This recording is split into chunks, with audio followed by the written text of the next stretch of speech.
Okay, well, Julia's the one talking, and is the only one who hasn't shown up. Can anybody see Julia? I can't see Julia. I can't see Julia on stream. Yeah, I can see Julia now. Okay. I can hear what you're There we saying, go. though, and I love every word of it. You're back now. It just Did blipped. Video Ninja hear what I say and absolutely... Oh, Justin didn't hear it. Justin, No, what is your opinion? What is your opinion on human... Don't worry, I'll make a poll. On leather made out of human DNA of people who are dead? Would you wear a jacket? Would you wear a jacket made out of Alexander McQueen? This is not the conversation that we were having. No, it is, Will. It is. This is what Julia was building to. You saved human leather jacket until we were live. Because, of course I did. Because that's the question. Alexander McQueen is dead. And somebody, through a program called Pure Human, proposed using his DNA to make leather goods. To make human skin leather goods. And like on the one hand, it's like, that's what serial killers did. That's what serial killers, some of them, still do. But this was like a whole ass proposal. And there are pictures. There are pictures online of like ideas that they had of like bags and jackets and things that they designed. And they were like, this is what it could be. And it would be made out of Alexander McQueen. And we would grow the skin using his DNA. Call that leather bads. Let's go. Hey. Wrap it up, everybody.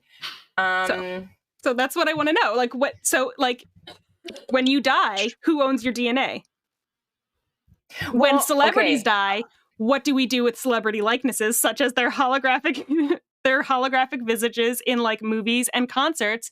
And if a dead fashion designer becoming fashion, where is the line? Okay. May I make I've been thinking about this for 3 days. Make an argument? Okay, go on. Yeah. At least, and this is okay. So a lot of the times when people die, right, they get buried in their favorite clothing or jewelry, family jewelry, right? Sorry, just if I can interject real quick, Justin, you're thinking of Lightning McQueen from the movie Cars. Yeah, you're looking at Lightning McQueen. So Alexander McQueen is a else fashion designer. digs up your great-great-grandmother's body and is like, them pearls are mine now. Would you be like, no, those are my great-great-grandmother's pearls? Or you'd be like, actually, slay, you just got, you did the dirty, you got in there, you got them pearls, so they're yours now. You'd be like, those are my pearls, bitch. And they just did the dirty for you. Well, that's the thing, too. This isn't this is not exactly like something that humans have not done. I cannot sit here and say that this is not a thing humans have done, because downstairs in the living room, we have a reliquary with some human bone in it. We don't know what it is, and I don't know which saint it is. I am supposed to ask my grandmother, and I keep forgetting. But that's something that people have done. People have just and like that, like culturally, people just wear parts of their dead loved ones. Also go to any museum. Yeah. So, well, but yeah. This was yet another installment of everybody's favorite segment, Bone Bags and Harmony. So thanks for hanging out, everybody. And I hope you enjoyed that. That was the stream. Good night. See you next time. No, hello. We are live from the apocalypse. We're here to play D&D and talk about human leather. This is the channel where we play normally, but believe it or not, we play tabletop role-playing games and raise money for nonprofits and progressive organizations and things like that. And we are currently fundraising for the First Nations Development Institute, which is a fantastic nonprofit organization that seeks to restore economic independence to Indigenous communities across the United States and beyond. And we have raised over $500 for the First Nations Development Institute. We are a quarter of our way to the goal of $2,000. And so if you like what you see here, we just ask that instead of subscribing or giving us bits or doing any of the normal stuff where Amazon and Jeff Bezos take your money and then keep more than half of it for themselves and then give us a few pennies, just take the $5 or the $6 or really whatever you can spare. There is no expectation, and give it directly to the First Nations Development Institute instead. So if you hit !donate in the chat, the bot will post the link and you can follow that. Put your money into the Tiltify. It'll go directly to FNDI, and the McElroy brothers will interrupt whatever's going on in the game. They will scream at us. And it'll be good because it'll mean the First Nations Development Institute is getting some money. You are welcome, I guess, to subscribe. We literally cannot stop you. We can't turn that feature off here on twitch.tv, but just be aware that every time you do so, Brendan Lee Mulligan will kill a dog. He will murder one dog for every month that you have been subscribed to this channel. We've got a lot out there. Some of them are 14 months. Some of them are 15 months. We've been doing this for a long time. A lot of dogs. A lot of dogs. Known dog murderer, Brendan Lee Mulligan. Nobody clip that. I don't need that to be on the internet, me saying that. That's how we get sued for libel. So yeah, that's what we do here on this channel. We raise money for charities, and we play Class Reunion. Class Reunion is a game that we've been playing for over a year now. We recently had our 1-year anniversary, and it is a game about a group of high school students from Ohio who have been trapped in a fantasy world for 10 years, and where they are today and how they have changed and grown as people. People, plural. They are separate people, as far as anyone involved in this knows. Yeah, we last left them in the capital city, the Kingdom of Aloran, the capital city of Calderon, on the steps of the Great Hall. Sorry, Calderon Keep is its name. It's not the Great Hall. We left them on the steps of Calderon Keep. It was just getting on to sundown.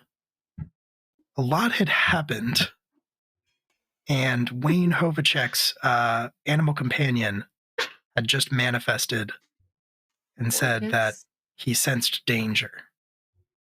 But before we get into things, you may be asking yourself, who is Wayne Hovacek? Who are any of these people? That's me. And we're going to go around and answer that question right now. Incredible. I just figured we were forgetting intros. Yeah. I forget about them. I just forget about them completely every time. That down, dude. Woo! Let's go. Karen, thank you. Oh, thank you. Thanks, Will's mom. Thanks, Will's mom. Thanks, Will's mom. Thanks, Mom. So yes, we are gonna do introductions. I actually honestly did almost forget about it, and then I saw JD's face, and I was like, he's waiting to see if I forget. You gave us away.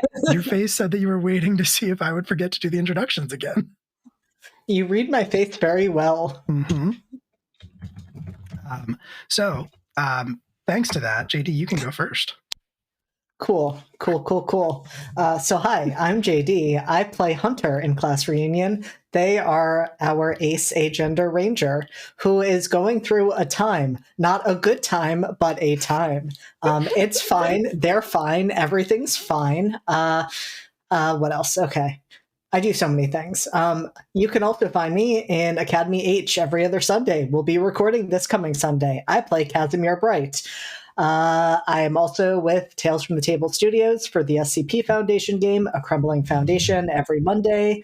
And if I'm allowed some feral and unhinged behavior, can I make an announcement, Will? Yeah, please. Please do. All right. So I can finally share with you something Raph, you are killing me. You cannot see it, but Raph dying in the background. You can kind of see it in the gap between Hunter and JD's video window. I'm trying not to choke on my wine. I'm sorry. What I was trying to share is that in just 4 short weeks from this coming Friday, we will be starting a new game with Live from the Apocalypse. A Season of Secrets and Shadows, our Regency Monster Hearts game, where I will be doing an 8-session streak with 2 tables across the months of the end of March to about middle of May. And I am very excited about this. I cannot wait. My tables are incredible. I love everyone at them. And yes, that is my announcement. I have been waiting on this for quite a while. Yeah. Cool. Raph, what's your big announcement? Jesus, Mary. is my big announcement is that I am one of the players at this Monster Hearts. Let's go.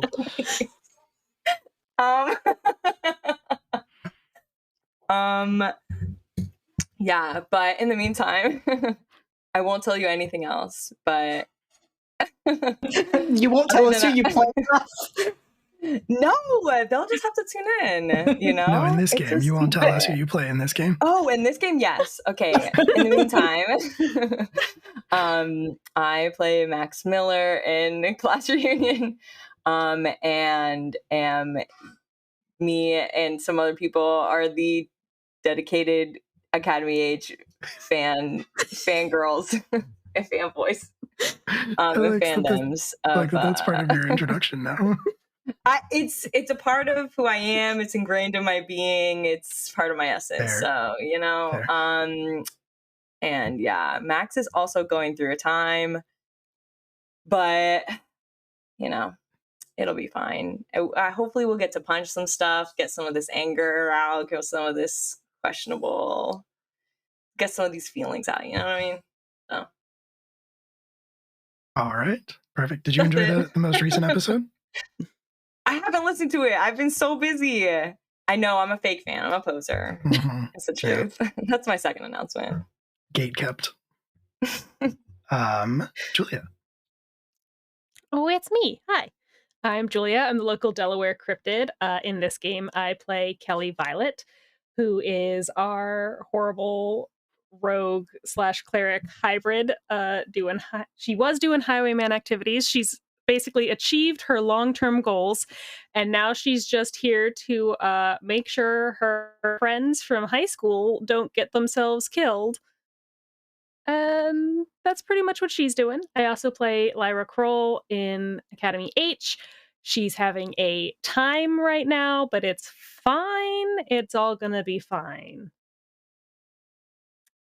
We hope. Probably. And Corey.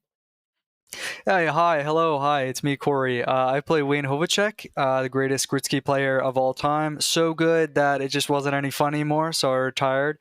Now, you know, teaching the second generation, unless somebody tries to come up and go with a whole new Gritsky cup, and then your boy might have to come out of retirement, because, come on now, without me, come on. But now that I'm retired, I took on a new passion here, is to be the greatest secret agent that a Noon has never seen. You can also catch me on Academy H. My time with Academy H has ended, but those episodes will be coming up soon. You can check out the new man, Chase Boyd, also known as Extra. And that's it for me. Those are the things I do. That's your boy. That's our boy. That's our boy. And hello, my name is Will.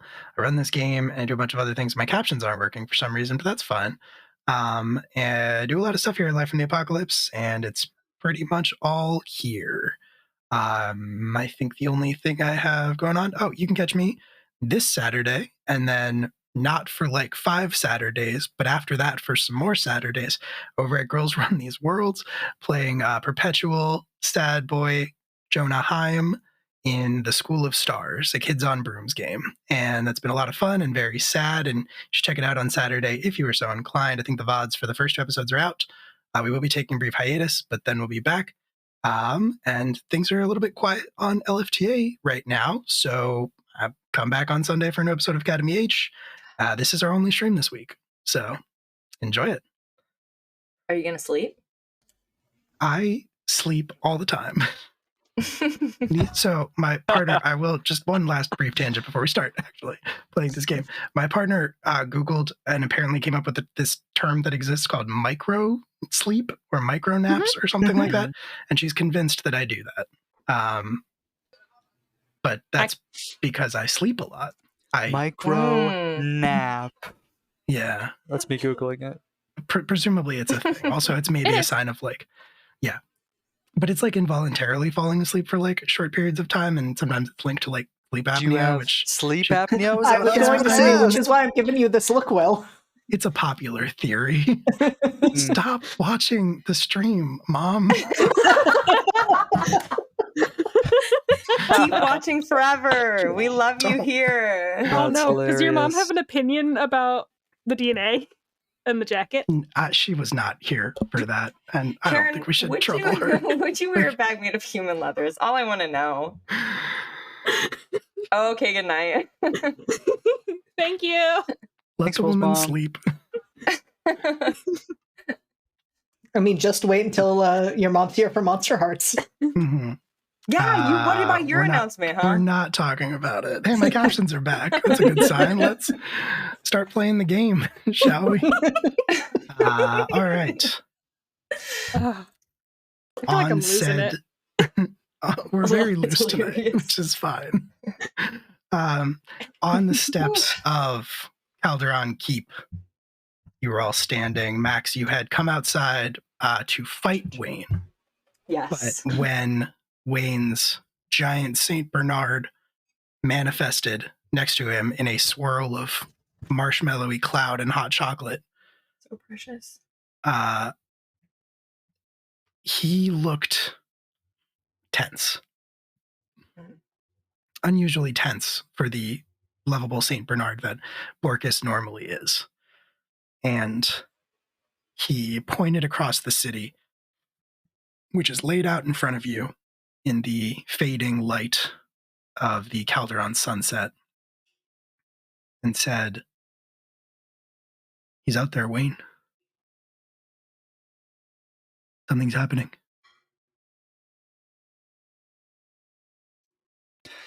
Well, let's get them all together.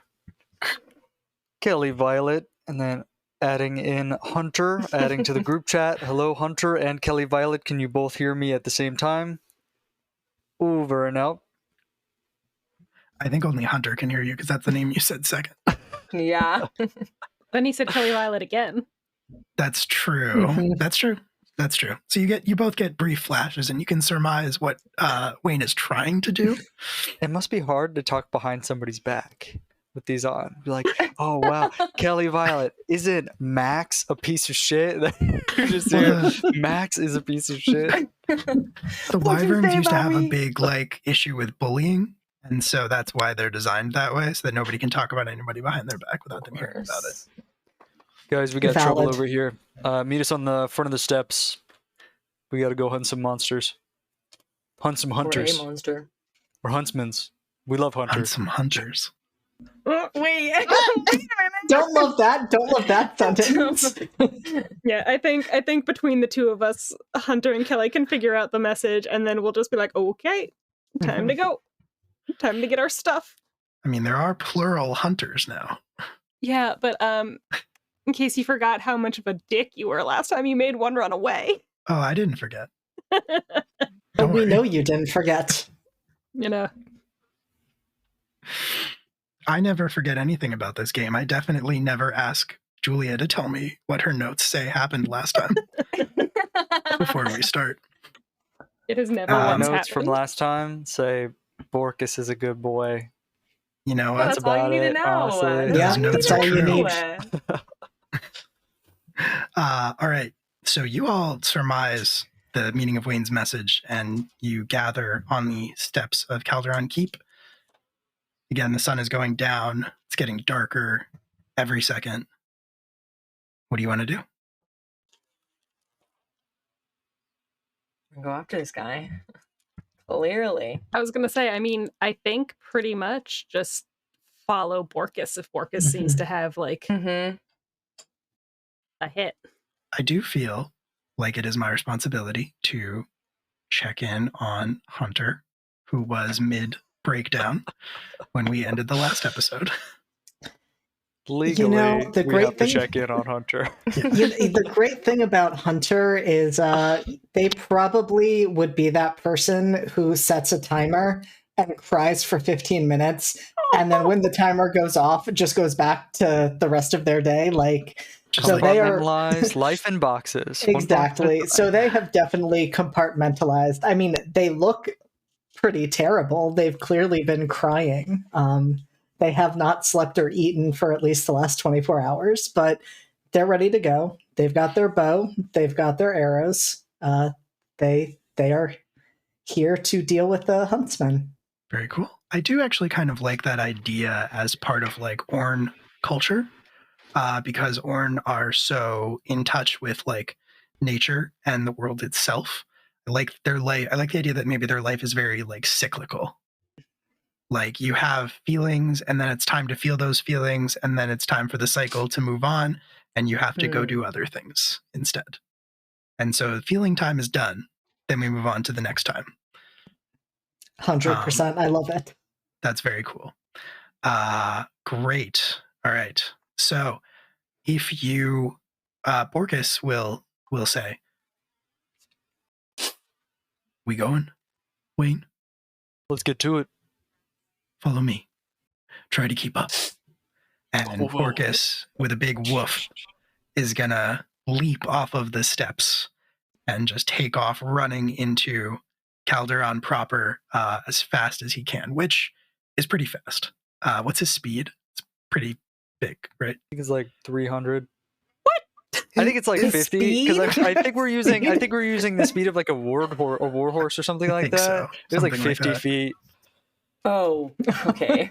Just pick the big 300. number. I just picked a big number. Immediately more Around. realistic. Hold on. We're just like, It's like making a note of all of the suckers in the party for later on when I turn evil. All It's a right, different cool. campaign. Yeah. Borkus's giant feet pound the pavement under him, and you all have a hard time keeping up. I think Max is faster than the rest of you, if Yeah. I'm remembering My speed correctly. is So 40. Max, you're almost able to keep up with Borkus if you move at your top speed. But Borkus I'm is still probably not moving at my top speed. okay. Borkus is definitely still outpacing you by a good little bit. Knowing that I And- probably won't be able to keep up with him, I'd like to grab like a trash can lid and hold onto his tail and like snowboard through the city. Can't people are you ride not? him? I was gonna say, can't you just This is ride way him straight cooler. I'm boarding through it. I'm like Marty McFly. You know what? The sanitation regulations in Calderon are incredible, and the trash cans do have lids. Perfect. So you can grab one off of a trash can as you pass it. And if you want to hold on to Borkus's tail, you can do that. I am going to need you to make an athletics check at the very least. I'm gonna roll a real dice because That is fake fine. dice roller fucks up my computer. Yeah, That it sure does. is a 6 plus. It's my athletics plus 7. That's a 13. Let's go. 13 is good. I will give it to you. You are able to surf along on this trash can lid behind Borkus. And I think maybe there's like a subtle manifestation of your magic in this, where there's just like a slight bit of iciness that forms on the bottom of the Cool. trash can lid. Sick. Barely perceptible, but you are leaving like a little trail of water in your wake as you zoom through the city. Nice. Hell yeah. Leaving kind of Hunter and Kelly to bring up the rear, moving, as best as you can. I mean, Hunter, you could call out Callisto and ride Callisto, but then Kelly would truly be alone. That's fine. We could throw Kelly onto the... I'm saying this out loud. I'm saying we could throw Kelly onto Borkus. Just gonna throw me on a dog? Can you even I throw me throw that? Kelly onto Borkus. Max, also make an athletics check, I think. What is my athletics? Oh, we're good. Kelly, you're fine. I Kelly, say. you are going to have to make a Confidently, contested confidently. grapple check against Borkus. So Borkus is gonna throw me off. it's going to buck you off. We'll see. Can I do an acrobatics instead of a grapple to stay up? No, I'm just kidding. He's not We'll gonna see how the athletics goes. And then, What did I roll? Oh, a 7? That's a 14. 7. Okay, 14. I'm going to say that's good enough to land Kelly onto Borkus's back. Kelly, you don't have to make an acrobatics check. No, Max just kind of picks you up and hurls you towards Borkus, and you kind of just land on his back. And he lets out a little woof as you do so, but he doesn't seem like upset about it or anything. He doesn't try to buck you off or anything. I mean, Kelly's Max just also kind then turns and kind of looks at Hunter to be like, "Are you next?" And Hunter pauses and summons Callisto and jumps Okay, onto keep going. I Callisto. was going to say, what does this look like? Because you're kind of like mid-run as you're doing this, and I feel like there's a very cool like opportunity for an anime as fuck description here. I think, yeah, it is full anime. Like, Hunter is sprinting, and they just lean down and let their hand graze against the ground, and as they lift it up, Callisto just appears forming underneath them. And then they just grab a hold of Callisto's thorny mane and, like, are half on his side and pull themselves the rest of the way on. Amazing. Incredibly cool. And you are then, you hit the bottom of the steps, Wayne trailing behind Borkus, Kelly riding Borkus, Max Miller just like doing, like pumping like a locomotive, keeping up. Yeah. I feel like he's not even like, his legs aren't moving quickly. He's just like pushing off the earth. 100%. Cool. And Hunter following behind on a horse covered in thorns. And super loud too, just like the scrape of a trash can lid against cobblestone. Just yeah, you are turning heads. Definitely, people are definitely paying attention to you as you are doing this. Borkus, and a lot of them, we should cover that sound up. Try and cover it up. It's just the sound of that. Kelly's just like, this is why they kicked me out. This is why they kicked me out. You guys. Yeah, you're not subtle about this. There is unfortunately no way to be subtle about this. But you hit the streets, people turn to look at you. You hear a lot of people shouting in surprise and a lot of people shouting in admiration. They know who you are now. And, it's kind of like seeing your favorite, superheroes out in public for the people of Calderon at this point. And Borkus leads you immediately like off of the main drag, off of the main street of Calderon and into a side street. And as you are all well aware from your time here, the side streets of Calderon are a maze, an absolute labyrinth, and very hard to navigate, very hard to keep track of where you are going and how you got there. There's a common people commonly say in Calderon that the streets change. The city moves itself, and it's easy to get lost, especially in that way. But Borkus seems to know exactly where he is going, and he is turning corners and taking turns with incredible assuredness. He's very sure-footed, and his head is down. He is panting. You follow after him, and it's clear to you that he is leading you towards the western gate of the city.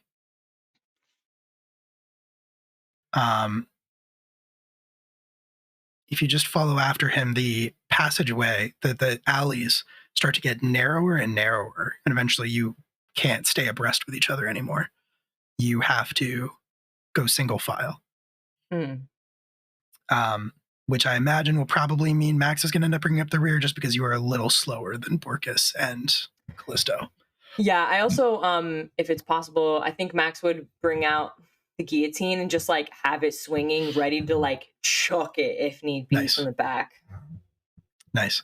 A couple more turns and a couple more twists, and Borkus leaps over he comes to the end of the alley, and you just see him ahead of you. He's so big that he kind of blocks your view of what is up ahead, and he leaps over a wrought iron fence that is blocking the end of this alley.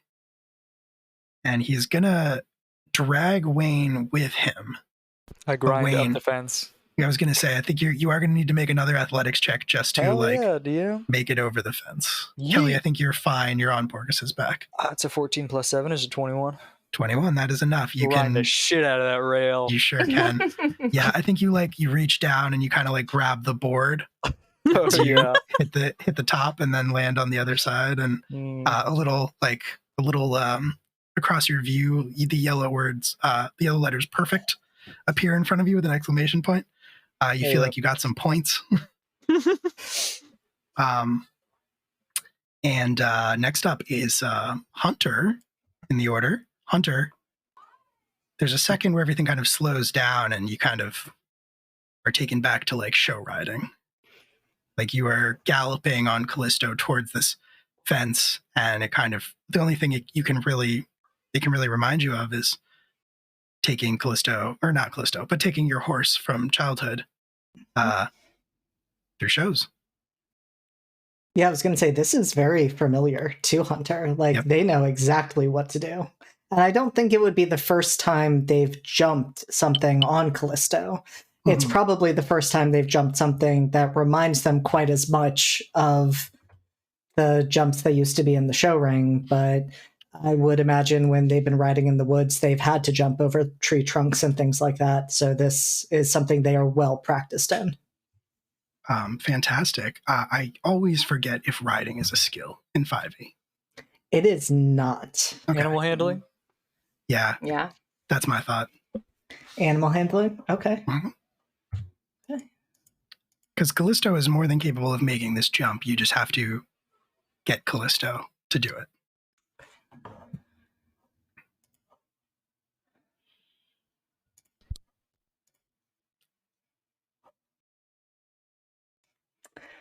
That could be better. That could also be worse. That is going to be 15. 15. That is enough. Yeah, Callisto. It's just like in, when you were a kid, you gallop, you pick up a little more speed, I don't know how to ride horses, pull back on the reins. No, and, no, okay. no, that is the opposite of what you do.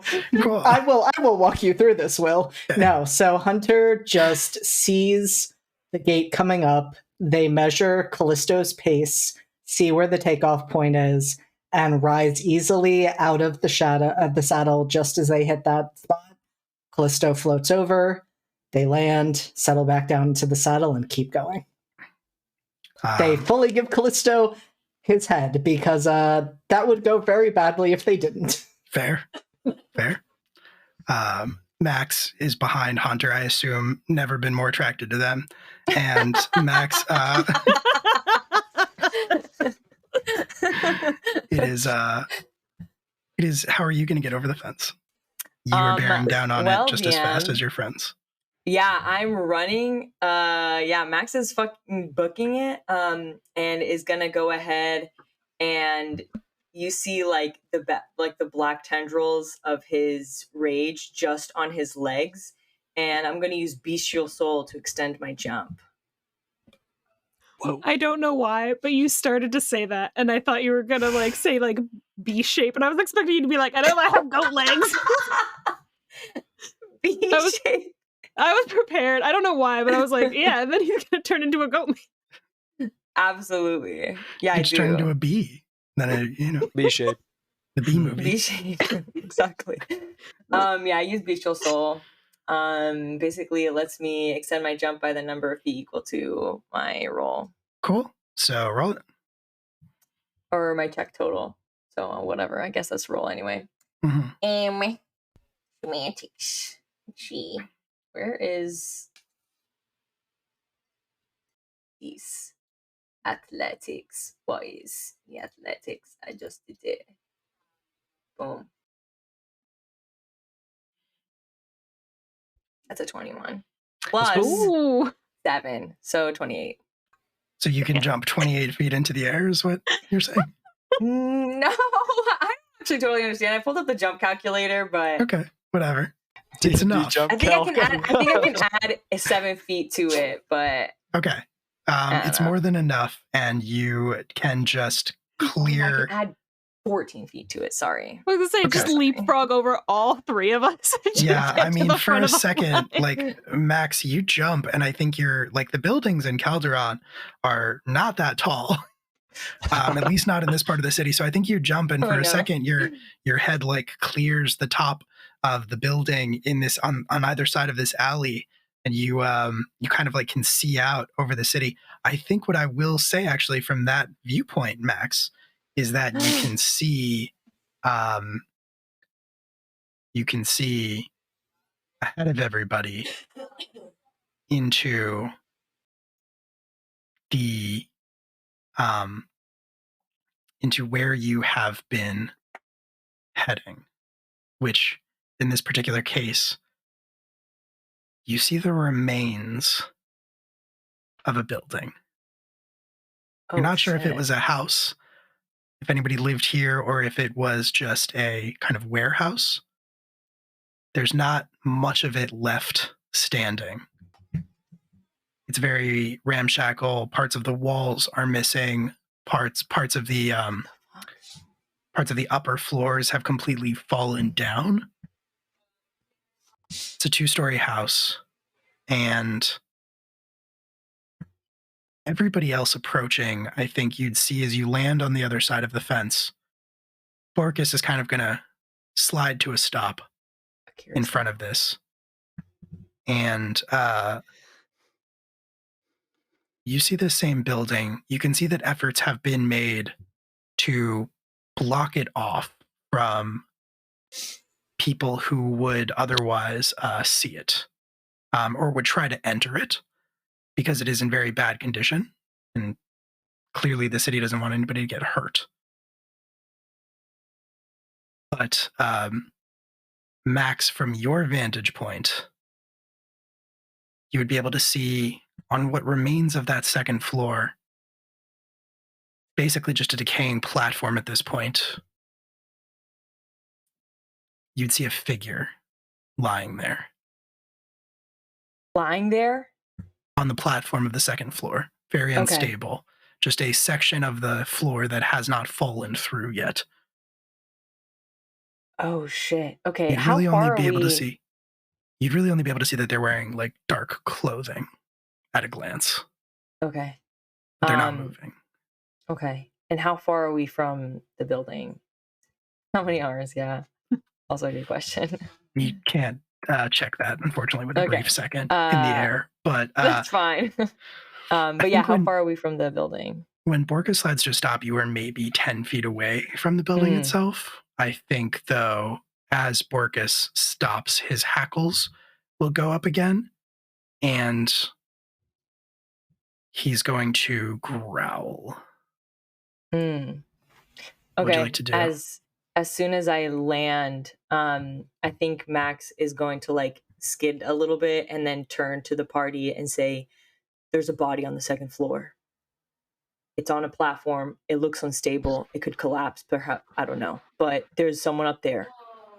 And we need to get up there right now." At that moment, as you say that, Hunter, the wall of the building in front of you that is decaying, the stone wall that is still standing, explodes outward as a figure leaps through it. They're wearing green hunting leathers. They're fairly tall. You can tell that they're in excellent shape. Their muscles rippling under those same hunting leathers. Their hood there's a hood pulled up, obscuring their face. And they take off sprinting away from this building, away from all of you. I cast Hex on them. Okay.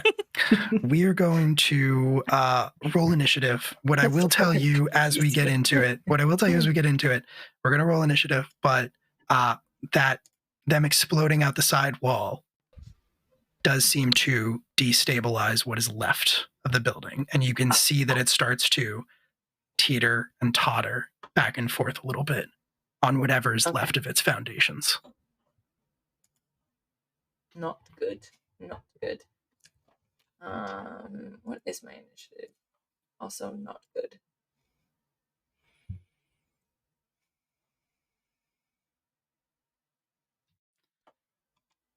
Oh, did it roll?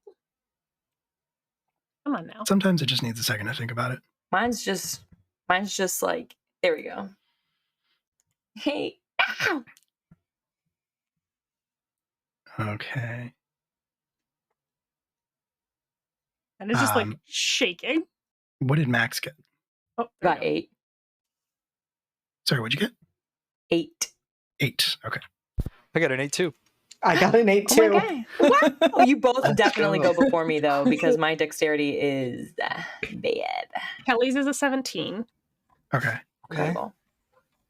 Kelly's This is 17. You all have 8s. Hunter, I'm assuming your dexterity is the highest? My dex is 16. Mine's 12. Okay. Mine's also 12. Want to wrestle for it? What is Wayne's wisdom? Wisdom is -1. It's 8. 10-0, baby. Let's go. Okay. Cool. And all right, awesome. Bringing up the rear. Let's go. Orcus is trying to Perfect. protect you. That's what's happening. Okay, amazing. That means that Kelly, unsurprisingly, you get to act first in this instance. Yep.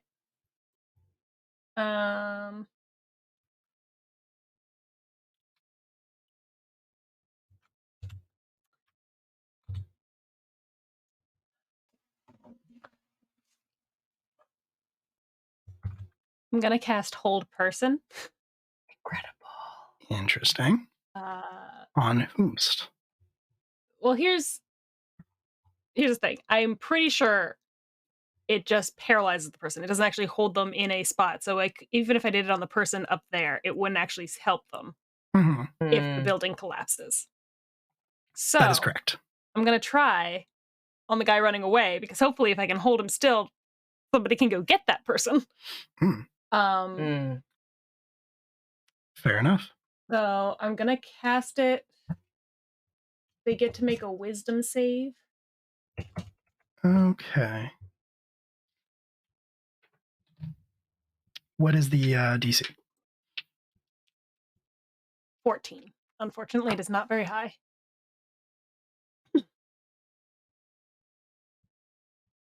Okay. 14? Yeah. All right.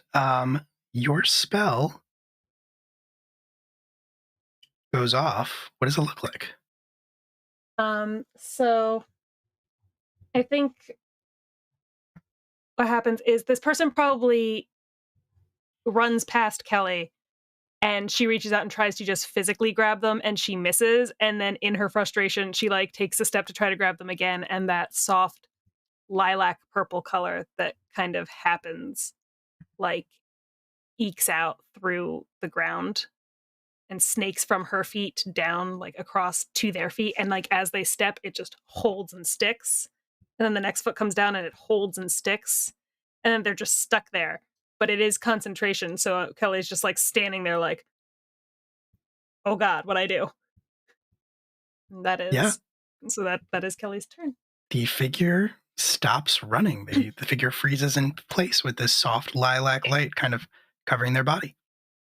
Are you doing anything else on your turn? And then I think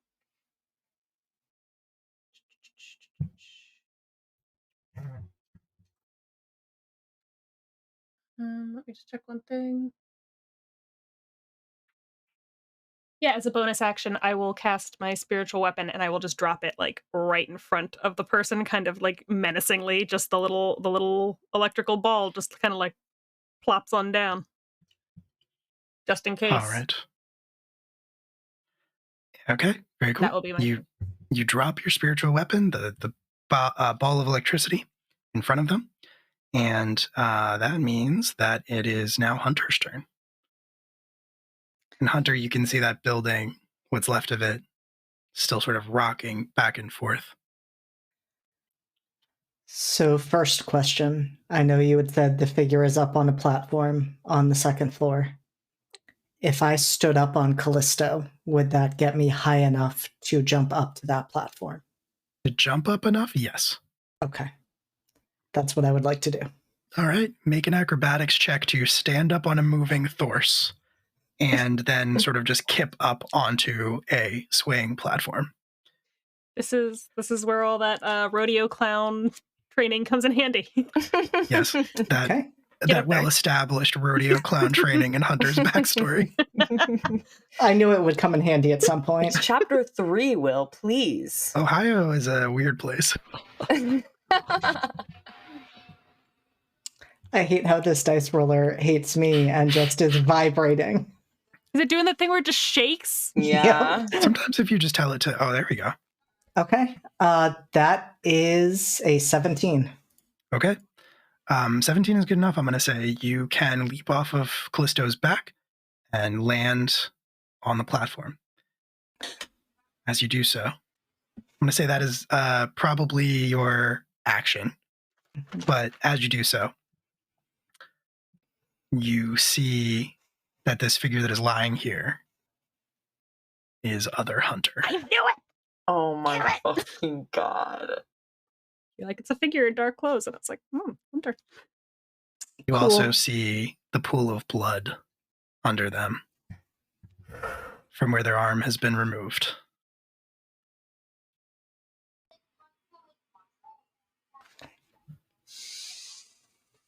Thinks I hate it. Will.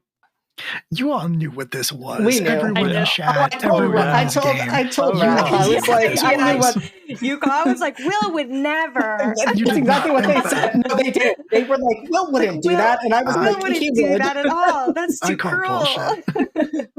I can show you the screen caps. Yeah. It was like, it's Of a figure course in I dark would. clothing.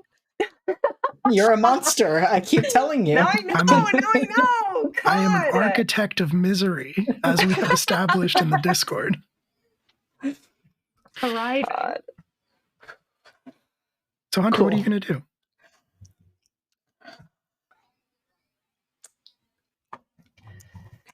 Okay. Okay. Everything's fine. Everything's great. Everything is good.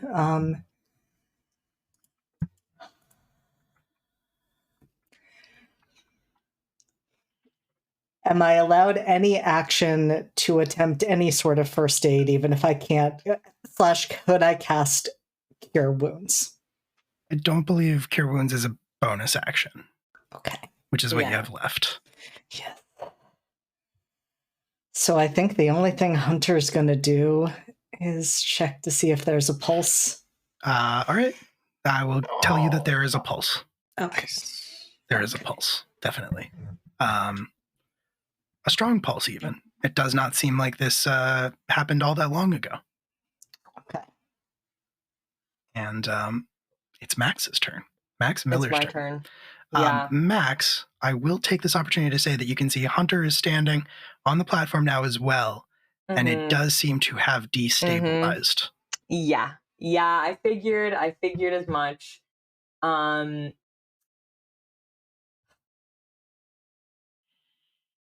What I'm going to do is once again I'm going to like use bestial form, and I want to just jump straight up, and if I can land on the platform, great. If not, I just want to like pull myself up. What do I have to roll for that? I guess Another athletics check, I think. Okay. It's is it acrobatics to jump or is it athletics? I forget. I think it's whatever you want, DM. I I don't think it, that's true.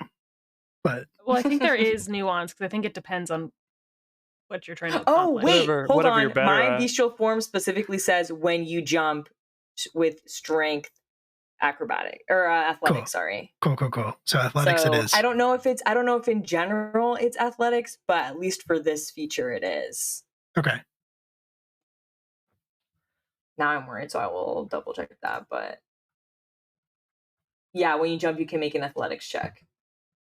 Cool. So I will do that. Roll. She's shaking. Just vibing. She's vibrating, actually. Yeah. She sure is. She sure is. Okay, here we go. 14. So I technically a 21 DC, Yeah, I mean, I but think that's plenty to land there. okay, but I would also the jump what it lets me do is add an extra 14 feet. Sure. Whoa. That's a lot of feet. Yes. Do you want to So, go an additional 14 feet? Do you want to do this? What are you doing up there, buddy? What you doing, buddy? I think I misunderstood. Yes. Okay, I want to land on the platform. Yes, Great. yeah, that's more than enough to do that. Okay, great. Okay. And would it be possible to like grab both of them and jump back off, or just like prepare for the wall to fall? Here's what I will say. Okay. You can get up there and you can land. The force of Max landing, Max is much heavier than Hunter, is going to break the platform that you are all standing on. Mm-hmm. So I am going to need dex saves from both Hunter and Max. Can I grab them though, or no? Like, can Max like? Let's see how well you roll. Okay. A dex save? DM, Yeah. That's cruel. I'm bad at that. What else would it be I don't know. Just in hoping a this prayer. scenario? A Hoping a strength prayer. save. You didn't say you tried to catch the whole building. Maybe that would have been a strength saving throw. Jesus. Yeah, maybe that would have been a Bama. strength saving throw. Yeah, Shut up. Wow. that is a 2. Okay, that's fine. Everything's fine. Everything's great. She's shaking. Hold on. Shake, rattle, and roll, baby. She is very worried. She's very apprehensive about how this is going to go. I am not worried at all. That's a 6. I got a 9. Great. All right. We have 4 advantage in the pool. If either of you feel, inspired, No. or you just want to let this I'm happen. just gonna let this happen. Okay. Do you want to use Karen's gift? Oh, there should be another one in there. Why Actually, would we Yeah, I not use forgot about advantage? that. Use advantage. Yeah, I'm going to use advantage. I'll use advantage. Use one of Trigger Karen's the use gifts. syndrome. Don't tell anyone what to do. If JD wants to not use advantage, JD doesn't have to use advantage. Do whatever you like. Also, we got JD. guidance, so So you got guidance. I'll take the guidance and you can take the advantage. Okay, I'll take the advantage. What did you roll? Hold on. Okay, Significantly better. that is much Okay, better. good. That is a 24. Okay, then I won't worry too bad. And then Hold on, she's Max shaking. Miller, yeah. And then I have to add a d4, so give me a second, DM. So you're spending advantage and guidance? No, I'm... Oh, wait. You're right. Shit. I didn't think Yeah, about you wouldn't that. roll That's a another nat 20. d20. That's Yeah, a love is love nat 20. Let's go. if you'd spent the advantage, that would be a I nat did. 20. I already rolled, so... I'll allow it. That's a love is love nat 20, DM. Both accurate and fantastic. So, Thank you. uh, I forgot that's what the 20 said on my dice. So what I Yeah. will say, and I think the best way we can represent this is the fact that you both failed and then redid it and rolled better. I think the best way we can represent this is that from what everybody else sees, you both fall, the floor gives out under you, and you fall into the lower part of the building, and what's left of it comes down directly on top of you, Mm-hmm. both of you. And there is a moment where you both there's a moment where all 3 of you are gone, are just absolutely, you've disappeared. Nobody can see you. You're covered in rubble and beams and roofing tiles. This building had roofing tiles. That's nice. And it's quiet for a second. Everything is very still, and there's a moment where you are like, there's a moment where you're looking and you're all kind of frozen in your tracks. You're not sure what just happened. You're not sure if your friends survived.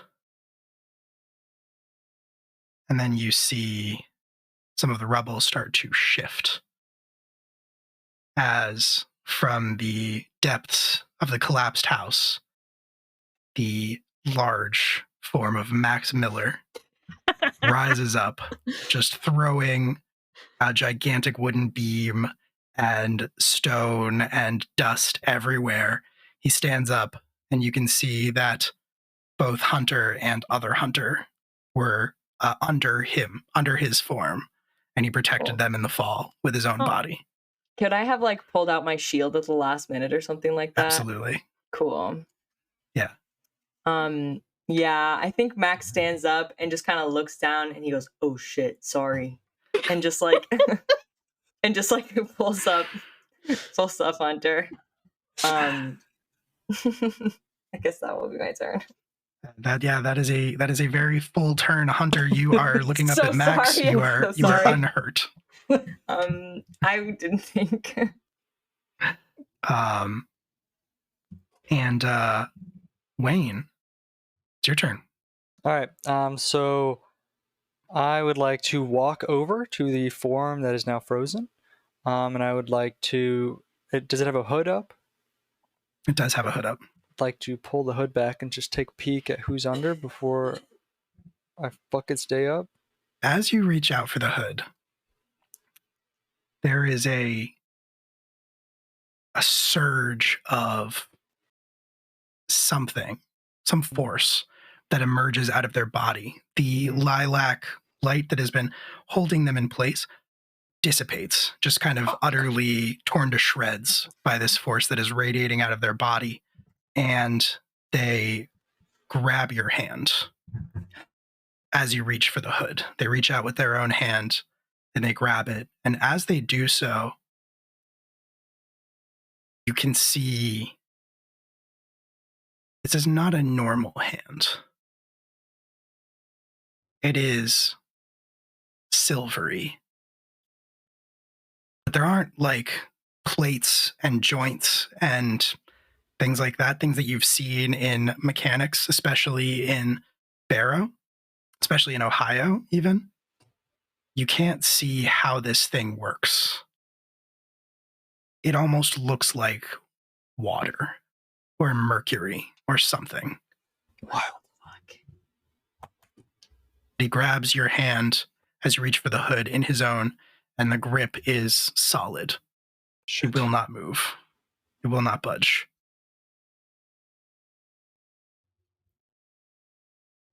Can I attack him? You can? Yeah, you can try if you want. Well, that's all he's doing is holding your hand in place. Oh, but he's not paralyzed anymore? He's not paralyzed anymore. Rude. You technically had to make a He save is for holding that. your hand. I was about to throw so many. Kelly? You technically have to make a save for that, but I will allow it because that was cool as sick. You normally do have to make a save. There is something weird about this, almost legendary. Yeah. Oh shit!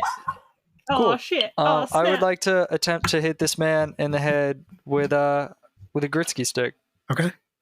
Man, Roll you it. need to get out of here. All right, this is plus 7 hit. Yeet.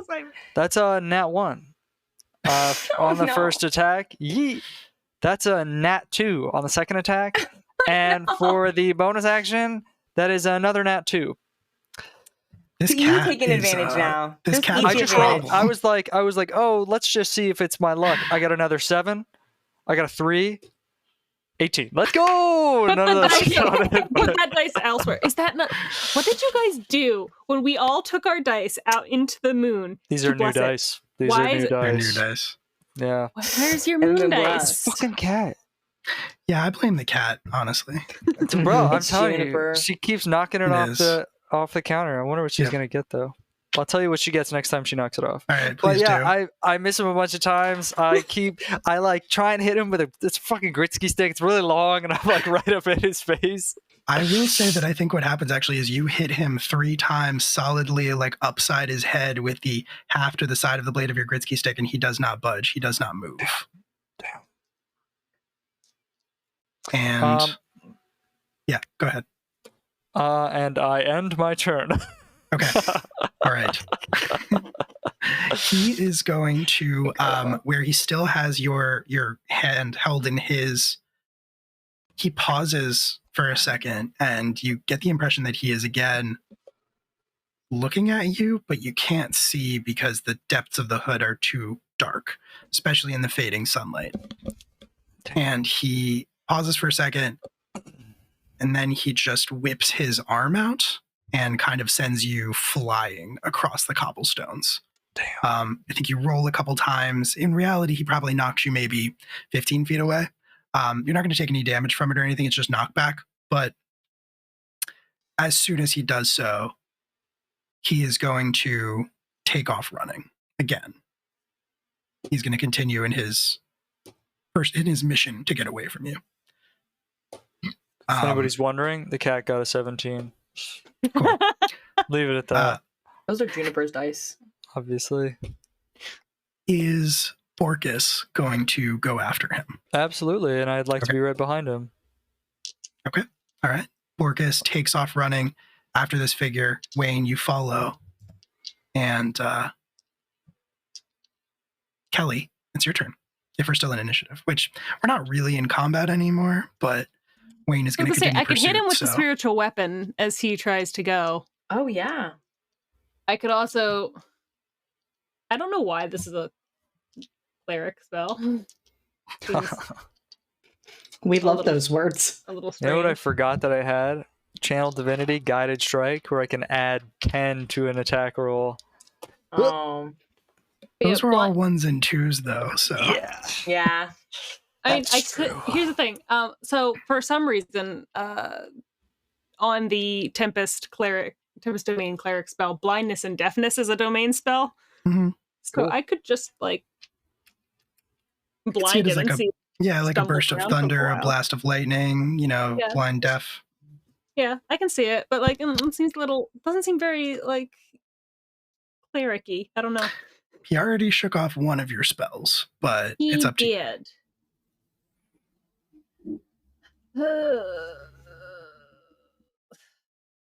I'm gonna smack him once with a spiritual weapon, and then I'm gonna go use a healing spell on other hunter. Okay. Very fair. Roll your spiritual weapon. Yeah. So it's gonna be...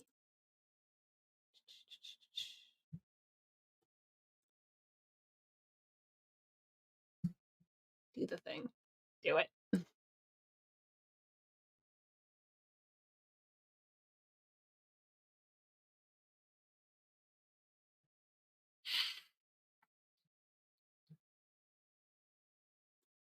Is it rolled Extremely hot in my house, y'all.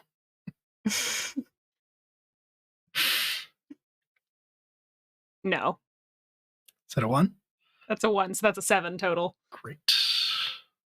Very cool. Your spiritual weapon lashes out at him for a blast of lightning, and he is going to pause briefly in his running away. He's going to pause for half a second.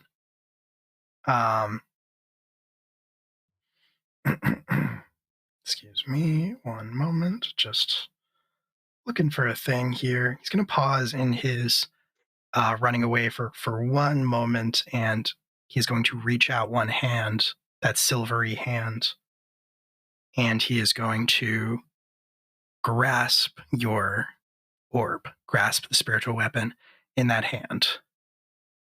He is going to bring it. You can see little bolts of lightning arcing up and down the arm. I think it shreds some of the leathers, the hunting leathers that he wears away. You can see that the arm, at the very least, extends up to his elbow. That same sort of silvery, almost liquid-looking material. But he's going to bring the orb up to the shadows of the hood. And from the depths, you are going to see a flash of brilliant white. As he opens his mouth, you see the flash of slightly two-pointed teeth. And he bites down on the orb. There's a flash of lightning. It disappears into his mouth. Kelly, you feel some of your power go with it. He devours a first-level spell slot from you.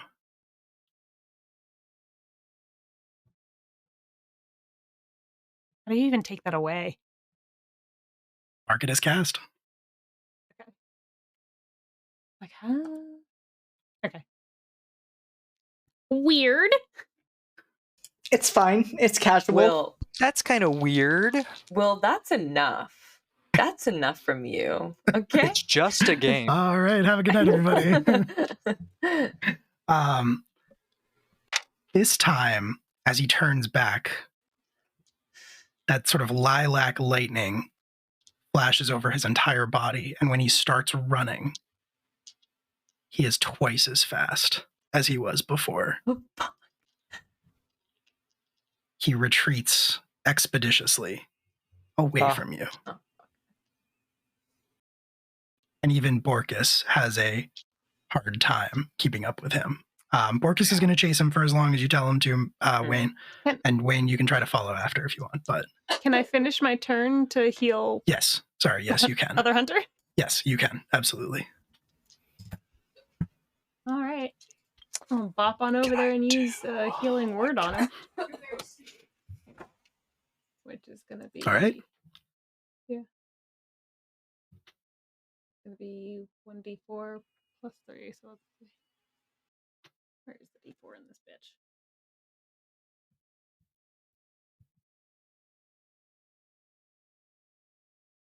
bitch? So that's 5. Okay.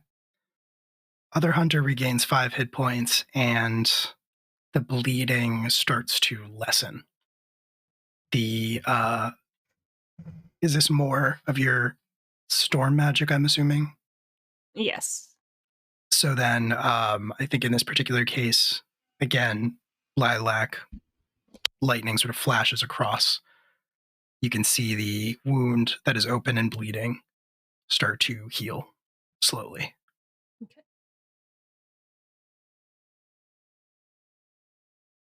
For all intents and purposes, the hooded figure, he's gone.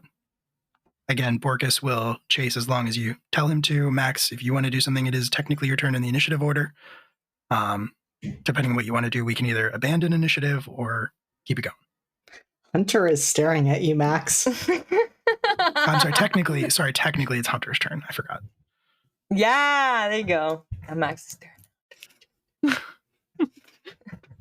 Kelly and Wade are looking at each other like, what the fuck? So I think, yeah, Hunter is... I guess the question for everybody in the group at this point is, are you planning to try to continue to pursue this person, or do you have other things to deal with? Well, Borkus took off after him, didn't he? Yes. Yeah. So Wayne can call Borkus back if he wants to. Borkus will also try to chase this man for as long as he can, which I think is only like 9 more minutes. Yeah. And also, it seems pretty obvious pretty quickly that he's not going to catch him. Yeah, and not at this if point. If he's already trailing behind, he's going to turn one corner and he's going to be gone. Yeah, with the supercharge that he got from eating Kelly's spiritual weapon. Is that like permanent? No, it just it comes back when you regain your normal spell slots. Okay, just making sure, because if it was permanent, I was going to have to write it down, or else I would 100% forget. No. Cool. There's a little energy vampire running around. Add 2 things to tell Mirrodin, even though I hate talking to him. So, Hunter, sorry, you were saying we're out of initiative order, it sounds like, but you can still do what you want to do. With Kelly taking care of other Hunter's wound, Hunter is definitely just staring up at Max, like trying to process everything that has happened over the past 48 hours. Oops. How is Max responding? I think Max just goes, I said I'm sorry. You guys are okay. It's why do you keep you saved us. I also kind of caused it to it fall. Would have happened. No, it would have happened regardless, Max. If you weren't there, that would have been really bad. How are they doing? Kelly is Are they alive? actively like dragging the other hunter away to his way. She's like, I'm not getting involved in this. You look back and she just like got him under the arms and she's just like, carry on. Yeah, Kelly's like, I'm fine. Don't mind me. Don't mind me just dragging this body. Yeah. Nothing like, I haven't Seems done like you two are having a moment. So and Kelly's like, this is fine. I got this. I'm just going to go over here with Wayne. Get me out of here. Wayne grinds up. He was holding on. He was doing the same thing with Borks' tail, where he was like riding across the courtyard, and then he realized that like we're not gonna catch him. So he takes like a wide turnaround and then like lets go of Borks' tail as he gets to like the perfect point, and then slides up. He's like, then he stops and he does a kickflip, and he's like, "Man, that was pretty crazy." Anyway, what's going on with you guys? Wayne, get his legs. Get their legs. I grab their legs. Incredible. I'll give you guys some time. Let's go. That's all you guys do. Well, until you guys figure it out and talk to each other like adults, that's what we're gonna keep doing. yeah, you need a lot of time. Apparently. Are you okay? Yeah, I'm fine. Are you? No, I mean are you hurt? Are you No, cut? I'm good. I'm good. Are you okay? I'm fine. It takes more than a building. It probably takes like 5 buildings, to be totally honest. Yeah, Maybe 6. I could see that. You're really big. Right. Are you okay? Is other Hunter?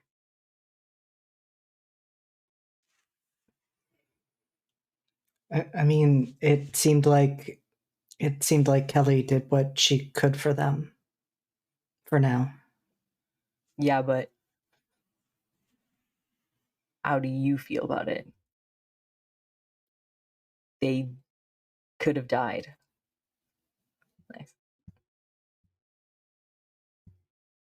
Yeah, they could have.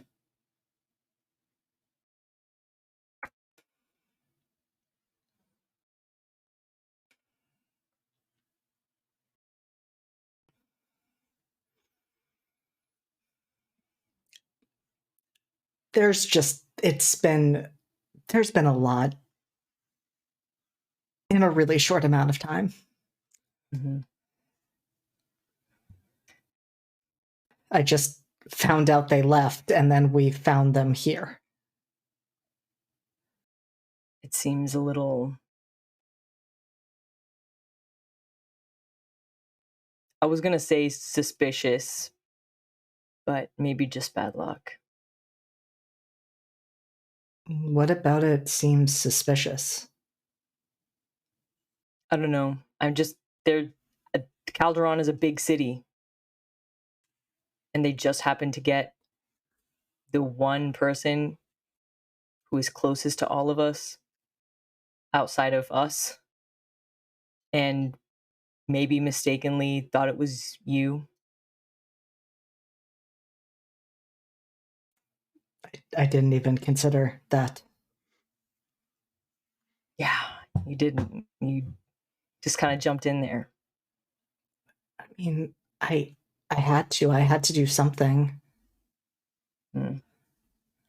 I couldn't just let the building fall with this person trapped inside. It wasn't gonna fall. It was gonna fall, but like I could have. Wayne, it's fine. I mean, that's how physics works, Max. I never took physics, so. I'm sorry. This is like a lot of intense shit.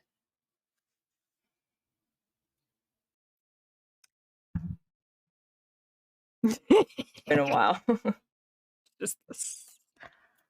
What does Max do if when he puts his hand on Hunter's shoulder, they just move forward and like throw their arms around him?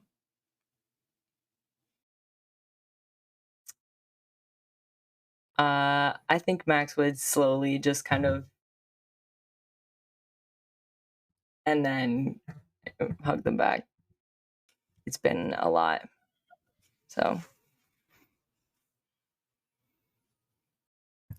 And I think he would kind of lean down and say quietly, I'm sorry this keeps happening to you. You don't deserve it.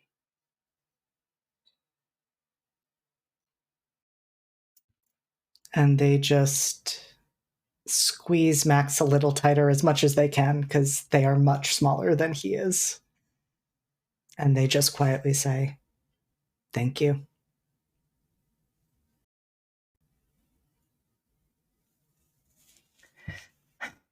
I'm pretty pissed, though. I'm not gonna lie, I was hoping we could punch someone. I was ready to beat the shit out of that guy.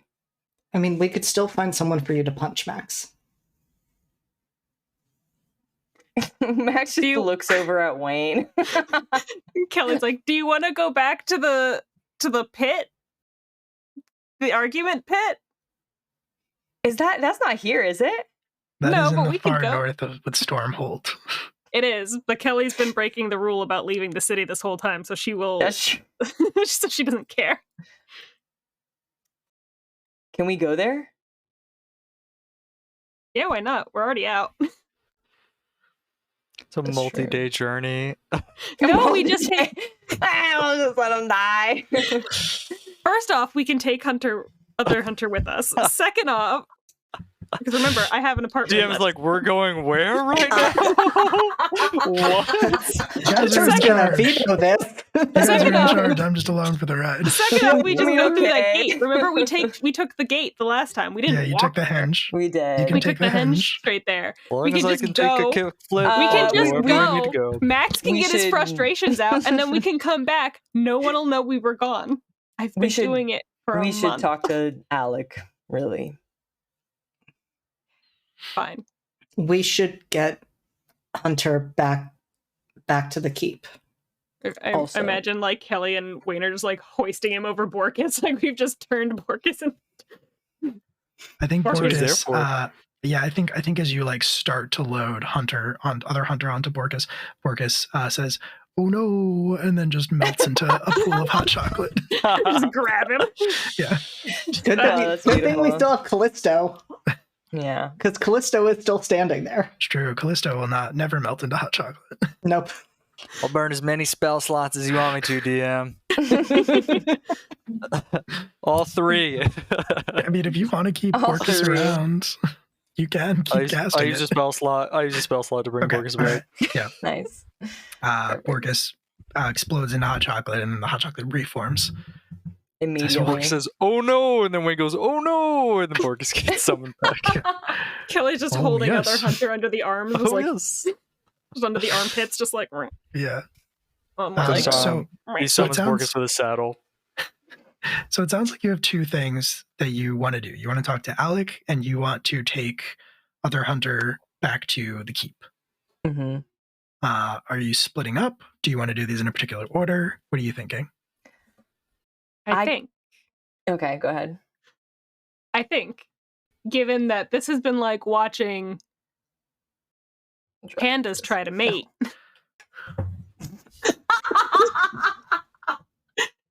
Interesting. Kelly is going. Now we get Kelly is going to say that she wants to go with Max to go talk to Alec. Because she's like, all right, now you need a talking to. She's already given Hunter a talking to. So she's gonna suggest that Hunter and Wayne take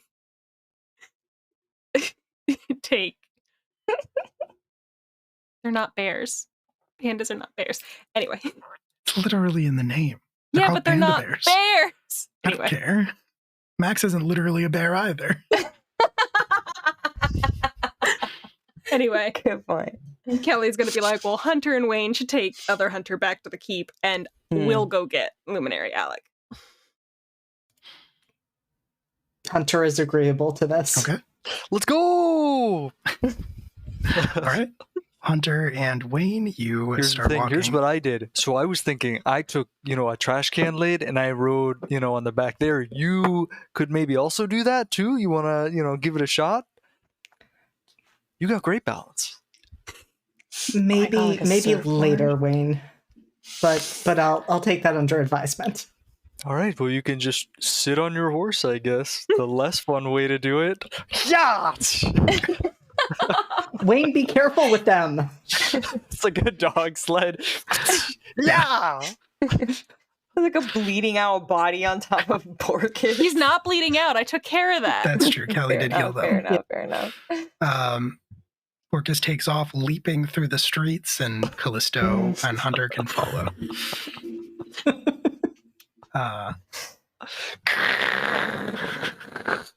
Incredible.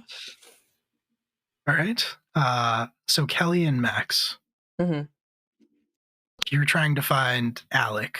You would probably know the fastest way to do that, at the very least to find out where he is, even if he's not there, would be to check at Lamplighter Tower. Yeah.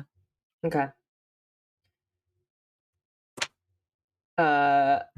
I guess as we're walking, Max would kind of look over at Kelly and say, do you think it's all connected? Like, I don't know. I was telling Hunter that it's weird, right? The huntsman would target other Hunter immediately. They were just there like 2 hours ago, of all the people in the city, and Mance, who's connected to us. I don't know if anyone else, I don't know, maybe Simon's friend is, linked to us somehow. If this is our fault,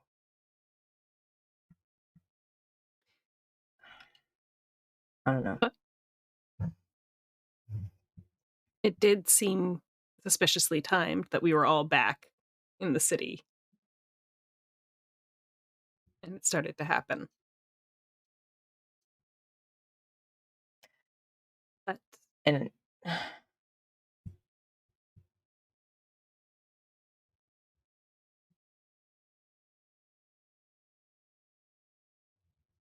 I think other Hunter was just vulnerable. They were alone. These people who have been targeted have all been out by themselves.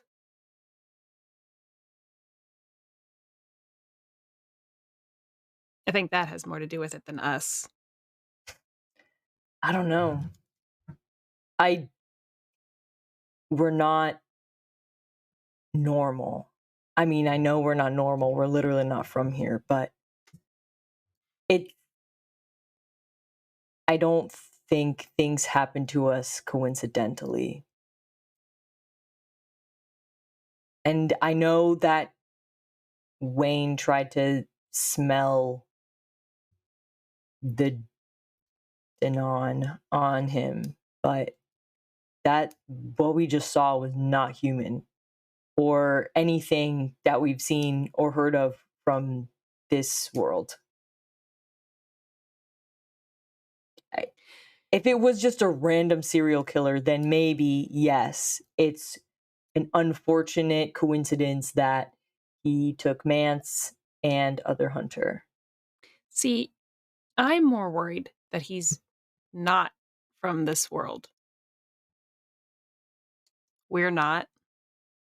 Oh, you mean like the spider lady? Madam Spider was not. Yeah. That can't be a coincidence. I think there's something more here than it just having to do with us. Mm. But I could be wrong. I just think that maybe if it had something to do with us specifically,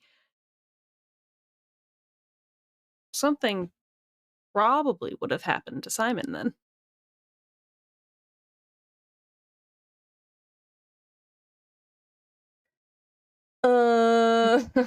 Kelly's just looking at you now.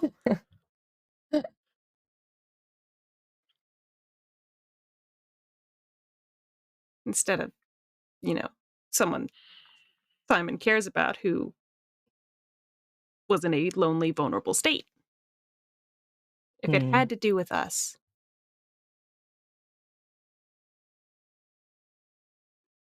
there are people we care about more in this city than who they've attacked. None of us like or care about Mansardane. But I have friends in this city.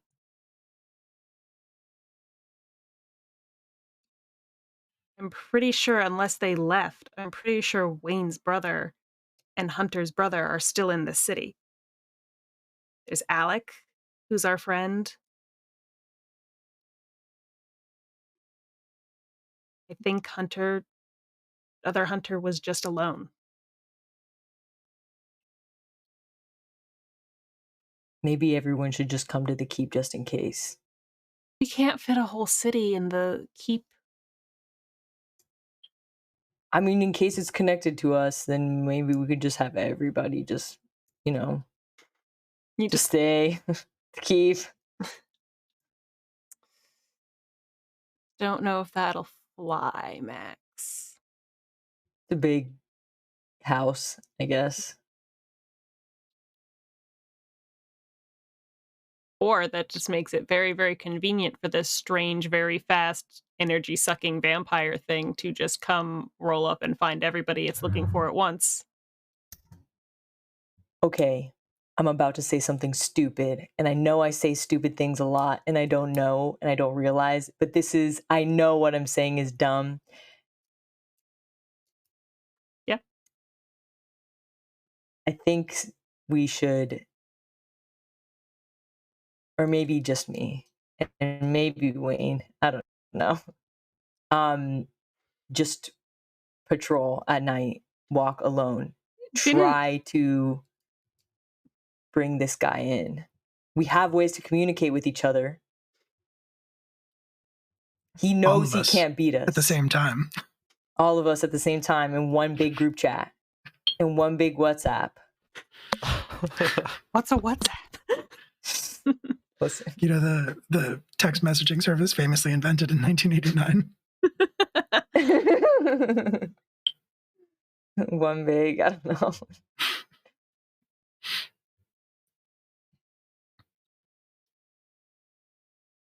I'm just saying, if anyone stood a chance against this guy, it would probably be one of us. And if anything got even remotely dangerous, we could call each other for backup. Borkus can sniff him out. Hunter is a beast on Callisto. Callisto, yes, that's correct. Thank you. Mm-hmm. And you're cool. You can run very fast or ride Borkus, I guess. Or if you're with me, I guess I could just carry you. Thank you. I appreciate your confidence in my strange undead legs. Really love the idea that Max has no idea what Kelly actually does. He's just seen her do a weird collection of weird shit, and he's just like, I mean, he's normally raging when Kelly is doing things. So, Kelly just does like an assortment of things. Kelly just does magical stuff and then stabs people. That's all. For a portion of time, Max was the only person who saw me doing that necromancy shit. But he was just like, might as well happen. Magic? I don't understand it. Okay. How does it work? How does it work? Magnets. By this point, I think you have pretty much reached your destination of Lamplighter Tower. You are in a more populated part of the city. It is nighttime. All of the streetlights are on. And Lamplighter Tower, the area around it, is obviously one of the most well-lit areas of the city. The tall black tower stands in front of you. The blazing flame at the top of it, burning brightly. And as you make your way into the square, you can actually see, I think, 2 lamplighters in their big, heavy, kind of dustery coats that bear their badge of office on it. You can see them hauling a person in between the 2 of them. This person is kind of slumped over. They're basically carrying them. Their like feet are kind of moving forward, but they're more stumbling than anything else, and it doesn't look like they're actually doing much to support their own weight. Their hair is kind of dark and wild. There's some streaks of gray in it. Their clothing is like ripped and torn. Their head is kind of like lolled forward. Did they look like they got beat up? Do they look like it's a drunken disorderly? What is this? Yeah, they look more intoxicated than they do like roughed up. Okay. I think the lamplighters, as they get closer and you kind of like get near each other, they're too distracted to really clock either of you standing there. But the like person that they're carrying all of a sudden just goes completely dead weight on them and slips out of one of their grasps and just kind of falls to the ground. They both take a second. They're kind of like bent over, hands on their knees, panting from having to carry this person who is not light. Between the 2 of them, they take a second. They're kind of arguing back and forth with each other. Well, they're not arguing with each other. They're arguing with the man. They're like, look, we're almost there. Just, you'll sleep it off. Be out in the world again tomorrow, whatever. The person on the ground, if they hear anything, doesn't really seem to respond, but all of a sudden they jerk their head up. You can see their face is kind of gaunt and drawn, mostly just looks like from, lack of eating, maybe lack of sleeping, if you had to judge based on the deep, deep, deep bags under their eyes. The area around their eyes is almost like hollowed out. It's so dark from the lack of sleeping. Their eyes are wild and bloodshot. And he lurches forward and is going to kind of grab you, Max, but just grab onto the front of you. And there's really no strength in his arms at all. There's really no strength in his arms, but he grabs onto you and he looks up at you with his wild eyes. He opens his mouth and his breath is awful. His teeth are like rotted and falling out. And he says, I see her. I see she walks beside you.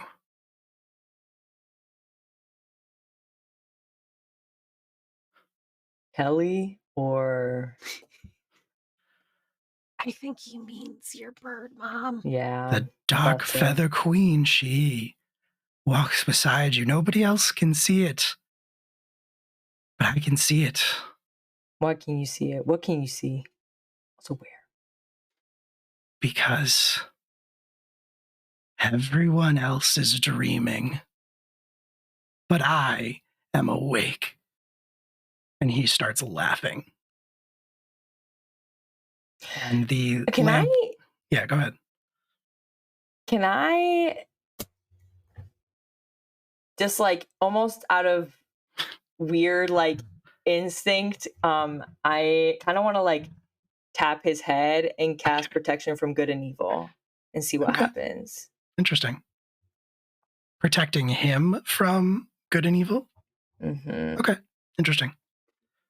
So what it is, let me put up my link, because it should protect him from fae, celestials, elementals, undead, fiends, and aberrations. Okay, interesting. And your bird mom. Does this have any sort of appearance? What do you do, Max, when you do this? I think when I do this, I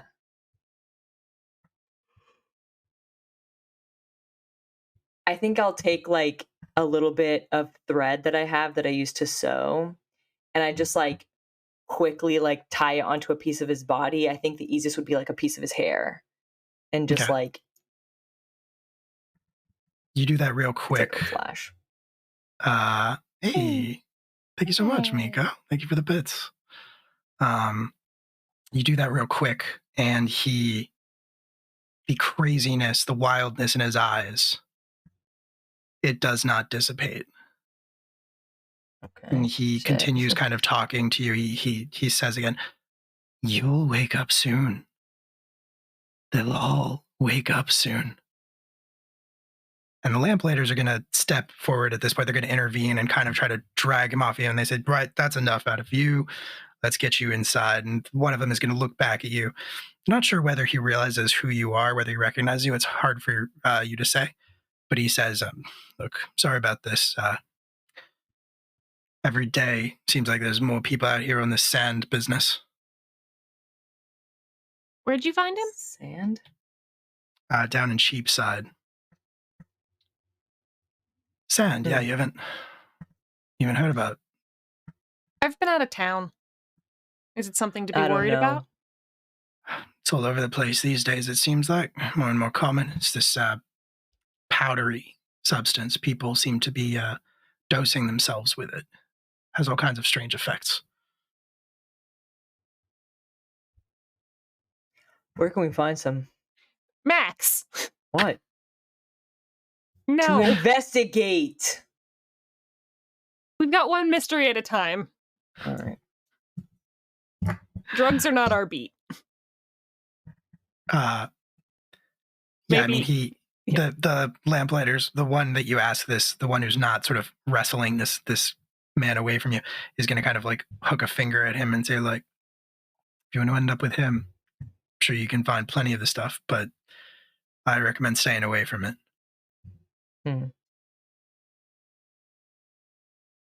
Is Luminary Alec around? Or did he finally go to bed? They trade a look with each other, and kind of they both sort of shrug at each other, and the one who is not like actively taking this man into custody at the moment says, "I'll check, see if he's inside." Please, thank you. And then he will move to the door, the heavy iron doors of Lamplighter Tower, and haul it open to let his fellow lamplighter pull the man back in. But as he does that, the man is going to like fight him, struggle against the bonds, and is going to yell out once again across the square to all of you, but especially at Max, and say,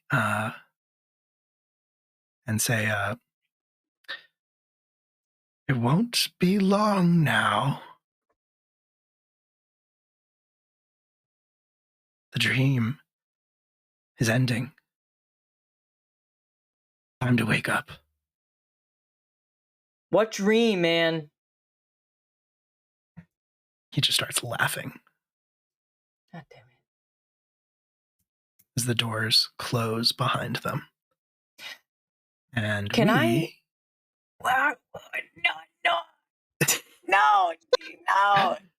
What do you want to do? I want to look around and see where the ravens are. Okay. And how they're reacting to all of this. The ravens are unusually still.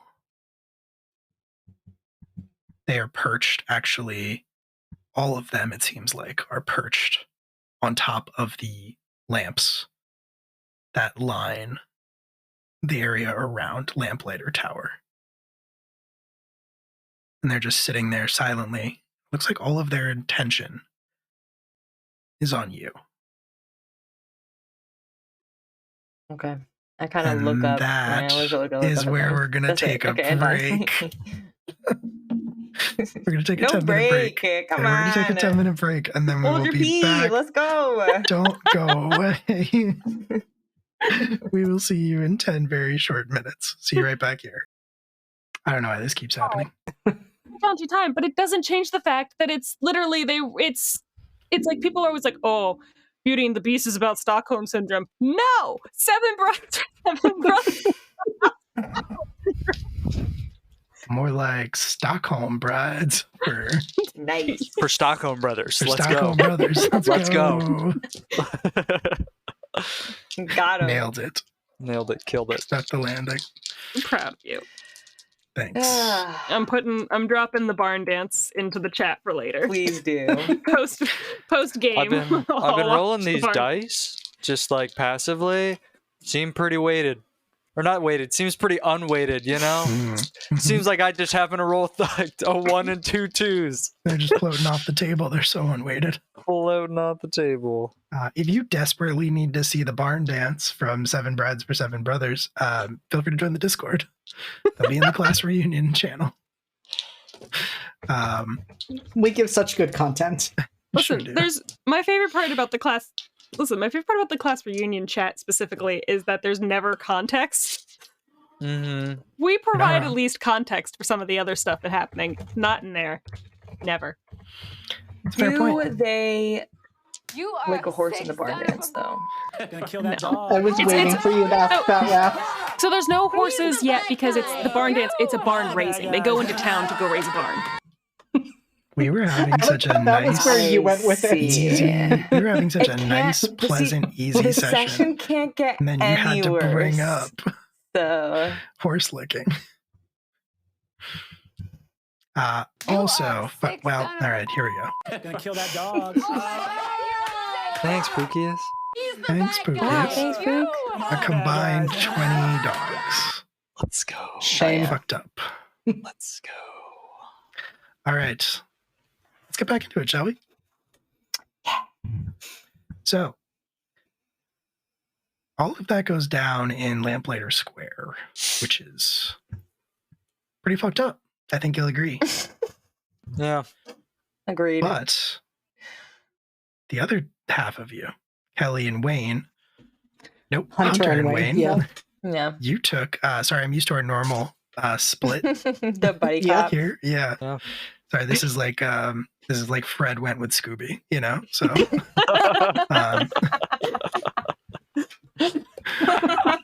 something that has never happened in history and never will. Listen, I had to separate them. It was painful. I was like, they need to get themselves composed. They need to cool off. It's like, this Hunter. is too much. I can't hose Hunter them and off, so I'll Wayne. just separate them. Hunter and Wayne, you Which one's Scooby?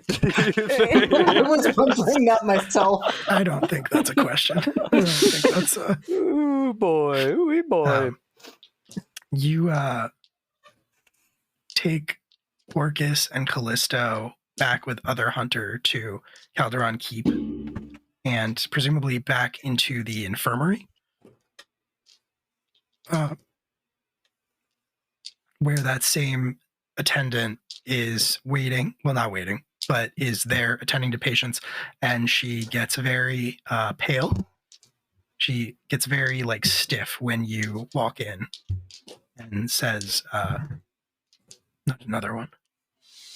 Yeah, there's another one. We'll have to put her right next to Sharon. Put him right next to Sharon. Put them Yeah. right next to Sharon. And she will point to one of the open tables.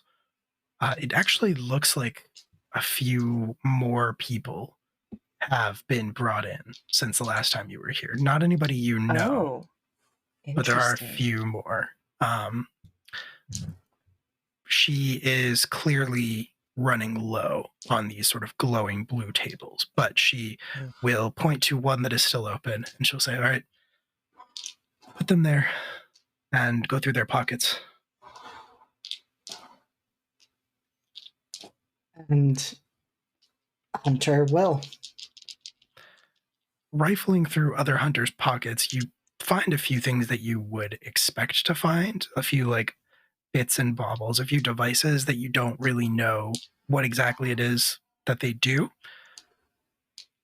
But amidst all of that, you find a small pouch, like a small drawstring pouch that is closed.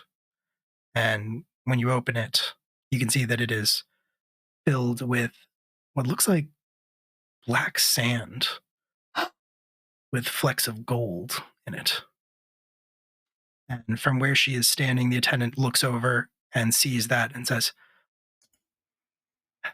I figured you can put it with the rest of them. And she will point to a table that has like a bunch of different bags, different sizes, different designs. There's nothing uniform about them, but you can assume they all are filled with the same sand.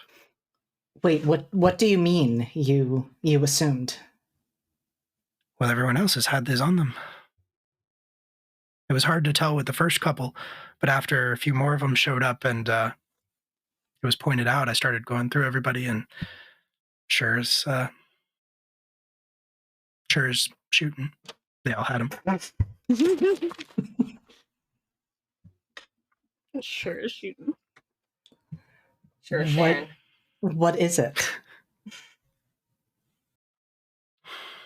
I don't rightly know exactly what it is, to be honest with you. It's some kind of intoxicant. Like anything we've seen before. Like anything I've seen before. But it's been spreading all over Calderon for the last month or so. Mostly down in Cheapside, at least that's where it started, but it's been making its way farther up. And Terrible so thing.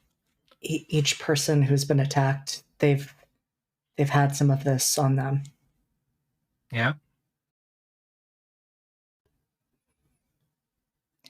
Hunter's gonna wait until she turns her attention to one of the other patients and then just slip it in their pocket. All right. Roll a stealth check. This is gonna go great. Actually, it might not go badly. Can I assist with this? Just The stealth check was half for Wayne, but if Wayne's on board, I guess there's no reason to do that. Oh yeah, I'm we're solving a mystery. We'll solve it. And also, I don't think I'm really thinking of it that way. I think I'm really trying to cover my ass. I'm like, so anyway, how's Sharon doing? She's doing all right. So she's Right, like, yeah. I know her name. It's Sharon. I remember. That's her right absolutely. there. Well, Hunter's like, just do this over here. If you would like to, you can roll, I guess, persuasion, or I guess deception. Let's say deception. Let's go. Deception's +2. What? All right, up 2. That's a 6. That's an 8 overall. I swear, I'm literally rolling them off camera. 16, nat 20, 17. This game. They have performance anxiety. Yeah, obviously. For real. This is their first time on camera. They're nervous. Mm-hmm. Yeah, you try to distract the nurse by talking about this, and she says, look, I don't know how many times I have to tell you this, but her name's not Sharon. And she's not, she's not going for it. Hunter, you can still attempt your stealth check. You just don't have advantage.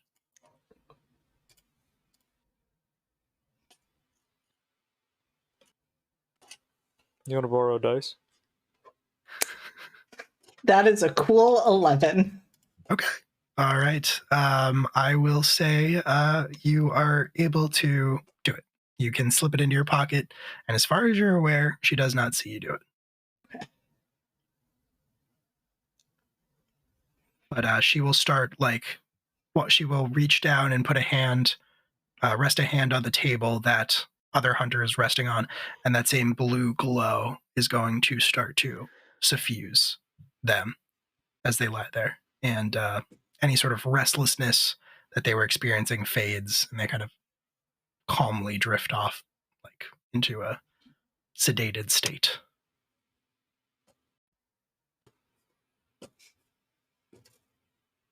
What would you like to do?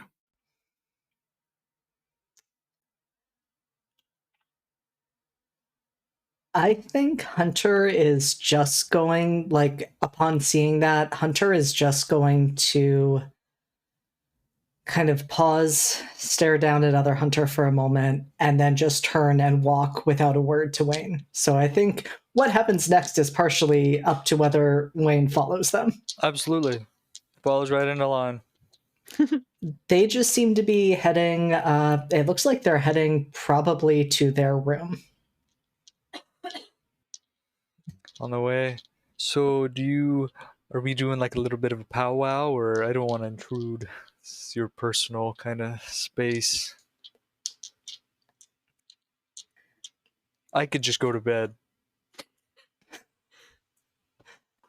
I mean, last time you went to bed, didn't you instead go out to see Ryan? I did, but I won't this time.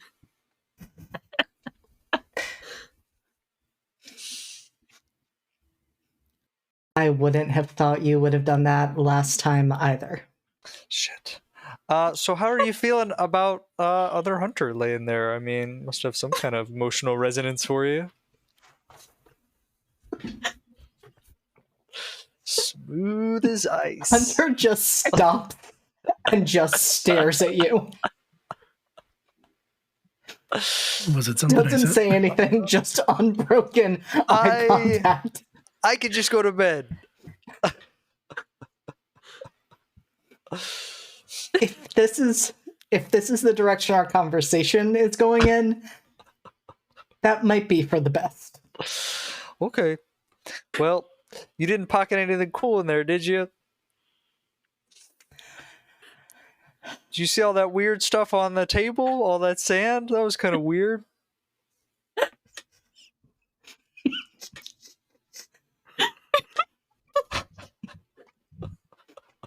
That was kind of weird.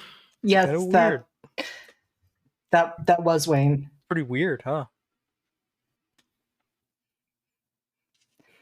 I think Borkus needs to poop. I guess Wayne'll just leave.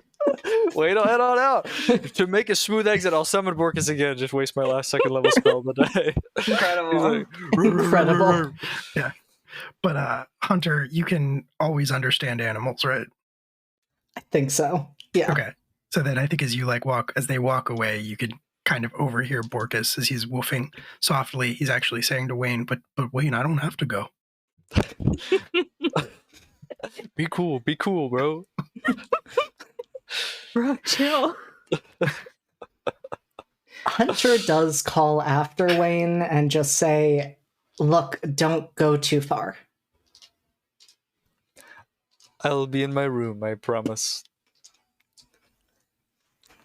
You're going outside, Wayne. I'll be outside, I promise. You are missing the point, Wayne. Oh, goodness. I mean, I might just make Borkus my speaker going forward. Borkus, after you. Hello?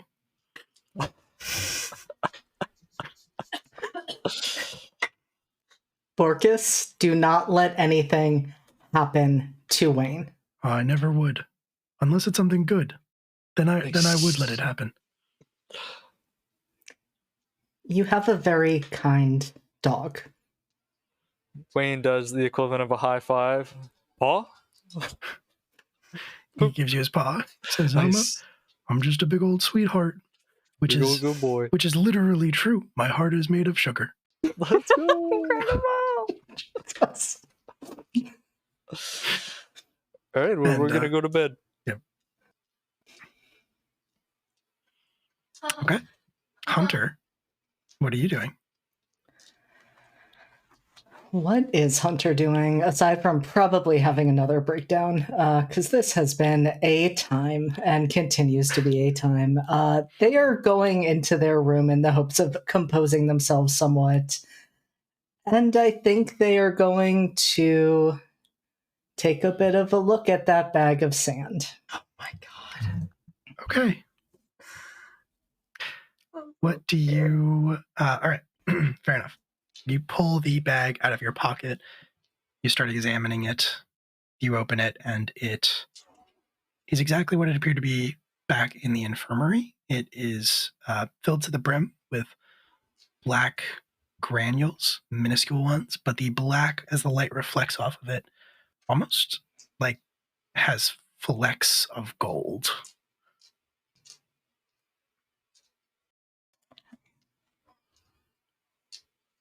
if you look at it for a long time, you almost feel like you start to hear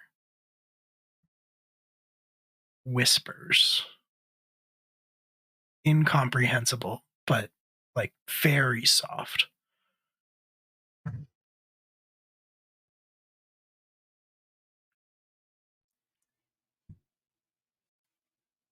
And if I try to listen in closer? Listening does not get you any more information.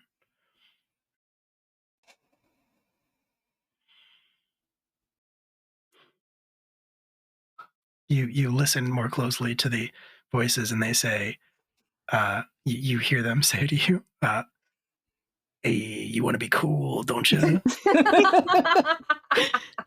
You want everybody to think you're cool, don't you? Jesus.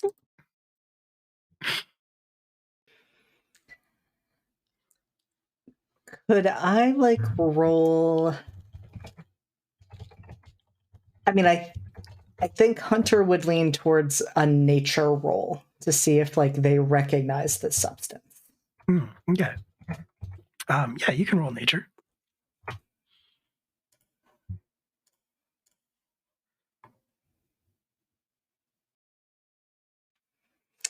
Okay, that is a cool 13. Okay. I think with a 13, all you really know about it is that it is not organic in nature. It is not chemical, if that makes sense. I think that is what you can tell with that.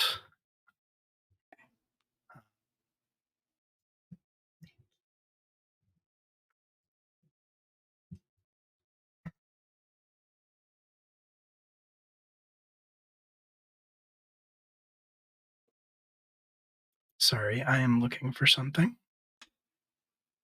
We love those words. We love those words so much. We don't. It's fine. Don't worry about it. A threat. Threat? I would never. So this That's is true. when we would bust out in song if we were a musical. If this was a musical episode, then yes, this is when you would do that. But Cool. alas, 100%. it is not. Okay.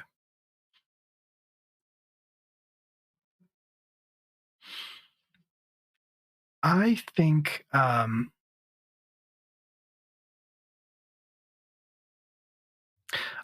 as you look at this, as you examine this substance, you bring it pretty close to your face, and the whispering reaches a point where you almost find yourself reaching out to it. And I think as you do so, you feel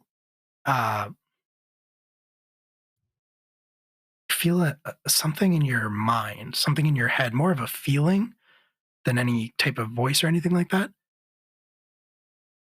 basically stop you in your tracks. And you would recognize, it would take you a second because this is not something that normally happens, but you would recognize the intervention of the Oran Ak, the bark-like substance that covers your parts of your body and is your connection to the spirit of the earth itself. Ak. And it's kind of just flashing danger at you. But I think at the same moment that starts flashing danger, you feel the more familiar tickle of the Dreamweaver spider that lives in your brain. And it wants this stuff. It thinks this is yummy.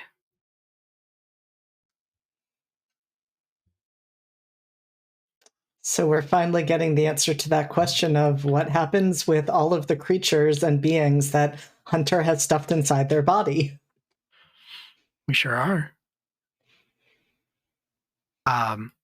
There is a very slight tug of war, but the Ornok is infinitely more powerful and more connected to you than the Dreamweaver ever could hope to be. So it is a brief moment where this thing, like, it's kind of an intrusive thought, right? It's like, put it in your mouth, just put it in your mouth. But the Ornok sets off, raises alarms.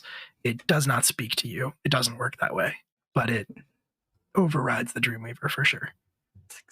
Shut the fuck up. Yeah. And experiencing that tug of war, Hunter would definitely close the bag and go to stuff it in a box or bag, like under their bed, so that it wasn't immediately accessible to them or in view. All right. You stash it away. I think at that point, Kelly and Max, did you go back to the keep? Or no, sorry, I see. Right.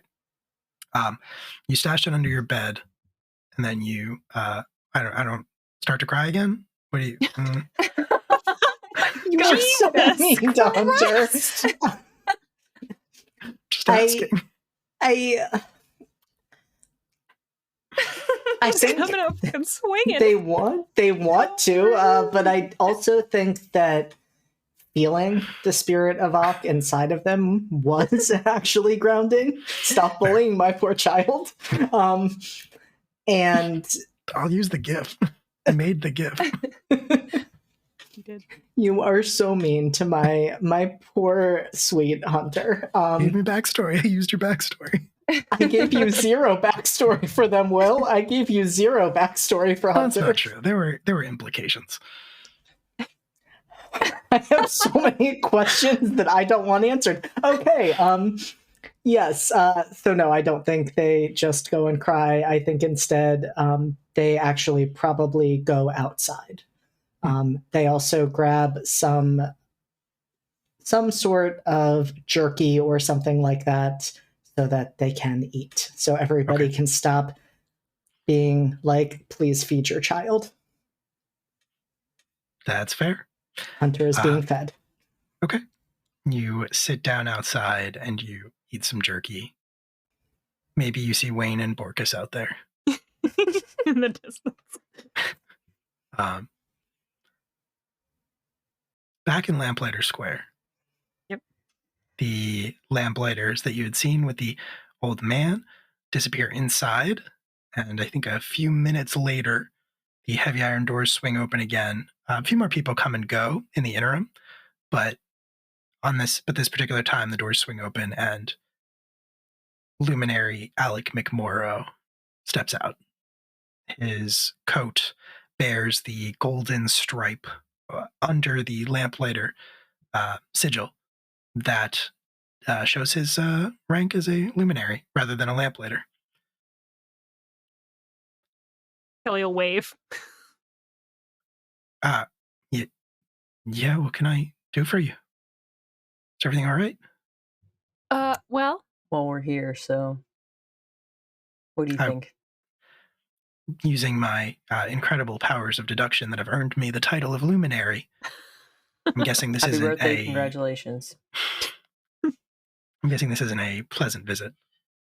well, we can 150% scratch Hunter off of the list of suspects because other Hunter got his arm chopped off today. And all four of us were present at the same time when we tried to stop the person who did it. It wasn't a person. Yeah, no, they've got sharp, pointy little fang teeth. Can I use the Dreamweaver to disguise self into what we saw? Sure. Yeah. You didn't see much, but yeah. As Kelly's like describing it, I'm like, okay. Kelly's like describing the arm and all of it, and she's like talking, and then like right behind her, Max just yeah. you will appear to everybody observing as this figure. Alec will like jump back sharply with a little yell of surprise and then be like, oh, all right, stop that. You're gonna set everybody off. And Kelly's like, I'm just showing you. she looks at That's Mac. fine. You're gonna cause a panic. Mm. Last thing we need in this city is another riot. We're actually due for a riot, so. Went pretty well last time. So. Yeah, we're pretty freaking well. All right, well, maybe for you. Yeah, he drops it. I was gonna say, you weren't even in most of the riot. You were with us in the basement. Well, no. In that underground tunnel leading up to the basement, and then you left. Well, yeah, I mean, they still, broke into the Lamplighter Tower and, like, tore things apart. It was a right mess. Point is, other hunter and hunter, Right. innocent. Also, other hunter lost an arm. Well, I'll be honest, they weren't the top of my suspect list, which is very short, just to be clear. But, Really? Who's on it? well, no one, as of right now. Oh. But Hunter, that's not the point. The point that I was trying to make was that Hunter and other Hunter were not on the list because I trust them and I think they're good people who wouldn't cut people's arms off. Good. But so this just is to be interesting. clear, Yes. Just to be clear, there were not any like attacks like this in the previous months, like one or two that maybe got overlooked, and then these are like a ramping up. This all started this week, right? Yeah. Yeah, within the last few days. And it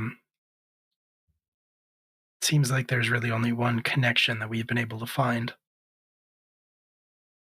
Besides Told by the attendant, aside from the arms. Yeah, it's more of a calling card, I think. But according to the attendant up at the Keep Infirmary, seems that everybody who was brought in missing an arm, attacked by the huntsman, had sand on them. On them. On their person, yeah. But not in them. Yeah, I was going to say, any way to tell if they were on it? Oh, that might explain Mance. Hard to say, but since one of the symptoms is rambling and incoherence, safe to say probably, yeah, they were on it as well. Huh.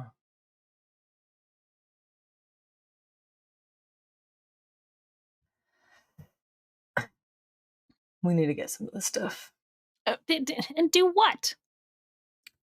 Investigate it. I mean, Mirrodin is a powerful wizard, is he not? Maybe you want to talk to Mirrodin?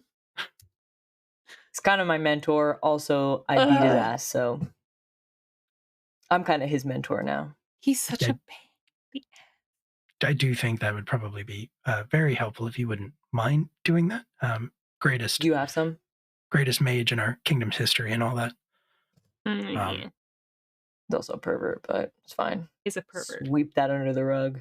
I might be able to get my hands on some, but it'd be a bit risky.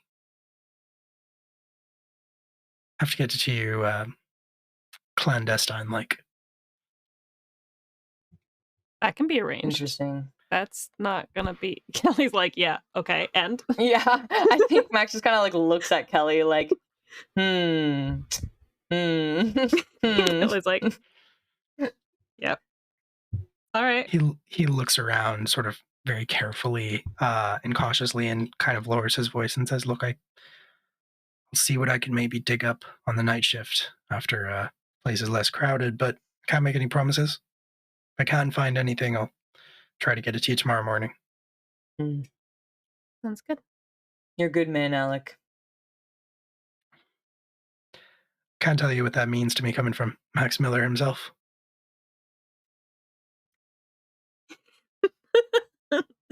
Give him a little shake and a little squeeze. Can I do it back? Would that be all right? Would that be presumptuous? I'm sorry. Max shouldn't have kind of asked. like squats a little bit.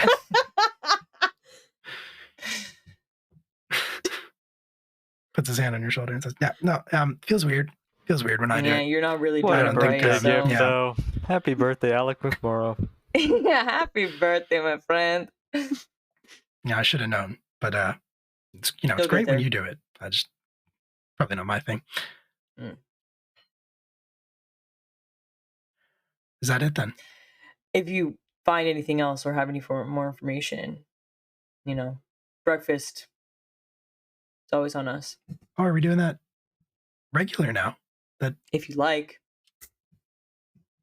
Yeah, if you have some information to offer. Or if you're around. Or I guess if you're around, yeah. Sure, yeah, and I come by for breakfast tomorrow morning. I'll be there bright and early. Good. No problem. My pleasure. All right, I'm going to go back inside now. Get back to work. Be careful Stop out talking. there. Don't have to worry about me. Actually, I have one more question. What are the lamplighters and the luminaries doing as far as proactive measures against the huntsmen?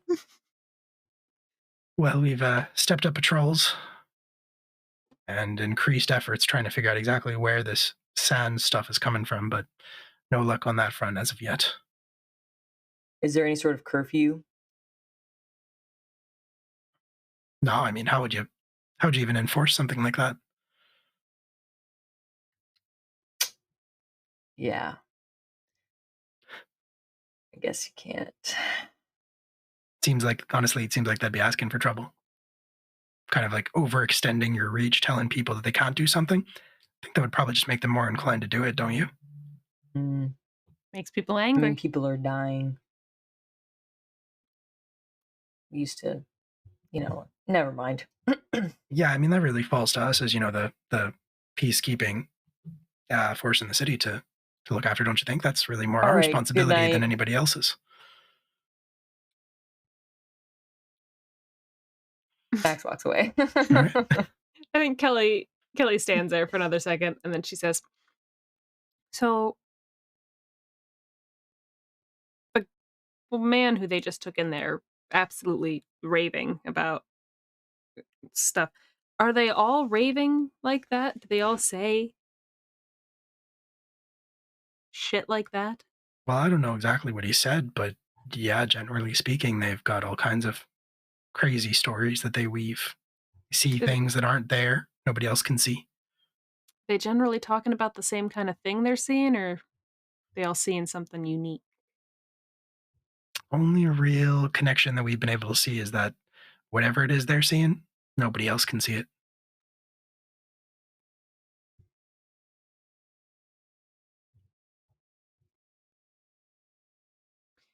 All right.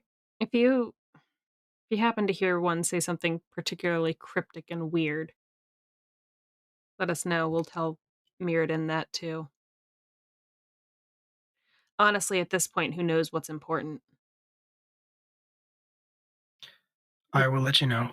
I think there's a couple raids happening tonight, actually. We've got a few leads. See if they pan out. Lamplighters, probably as we speak, checking into a few places. All right. And Kelly will kind of like give him the evening nod, and then she'll take off after Max. When she catches up to Max, though, she's gonna kind of like steer him towards a different part of the city real quick, and she's like, "I just need to make quick confirmation, and I want to step into the tailor shop and just make sure that this is not something that the crew is involved with." Sure. You can step into the tailor shop. The tailor shop in Calderon, I think, would probably have your friend standing behind the counter this morning. Your friend Cameron. Yep, that one. and he is looking very hungover. Like, it's been a couple days since you and Wayne and Cameron painted the town red, but whether he is still dealing with the same hangover or this is a new hangover, he's looked better. Cameron's looked better. And he blearily looks up and says, "All right, what do you want?" Want to make sure real quick that we're not running. Mr.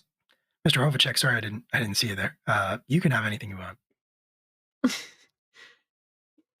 He just like looks over at Max, looks back at Cameron, and is like, Apparently. Okay. Max starts taking like little sewing needles and equipment and stuff. This is perfect. He can restock his kit. Yeah. Little scissors and shit. Okay, it's like, so I don't know if you've heard about the psycho cutting people's arms off, but he's apparently either going specifically after people who are on sand or people who just happen to be carrying sand. So I just wanted to make sure none of you are running around with it. You don't know where it came from. None of that. Cameron, I don't think you would do well with only one arm. What's that supposed to mean? Your balance is already questionable at best, and if you lose an arm, you're just going to be lopsided. Look, my balance is fine. There ain't nothing wrong with my balance. He just straight reaches over and pushes him over. He stumbles back a couple steps and says, "That doesn't count. I'm still a little drunk. But normally, my balance is fine. And also, no, of course we're not mixed up in that stuff, that sand stuff. Bloody awful. I can't imagine why anybody takes it in the first place. Feels terrible." What do you mean, feels terrible? Did you feel it? Did you feel it, Cameron? Did you feel it, Mr. Krabs? I mean, once, for curiosity's sake. That's why people take it, Cameron. That's why people do most drugs. When? What's a drug? Oh my god. I think Max would like slam the stuff that he was like trying to like take with him. Kind of lean over, trying to just be like an intimidating presence next to Kelly, who is already an intimidating presence. You're not Wayne Hovacek. No, I'm not. Cameron, this is Max Miller. He played on the Raging Mammoths with Wayne. That's why you look familiar. Yeah. Hmm. Yeah, you're the one who can't skate. You just fight people. Big fan. Though, don't get me wrong. I think that's what you do out there is magic and great and the best part of the game. Except for the rest of it. But it's really cool. Right. Cameron, when did you take the sand? Like a week ago, maybe. It was what not did you see? Fun. All kinds of things. I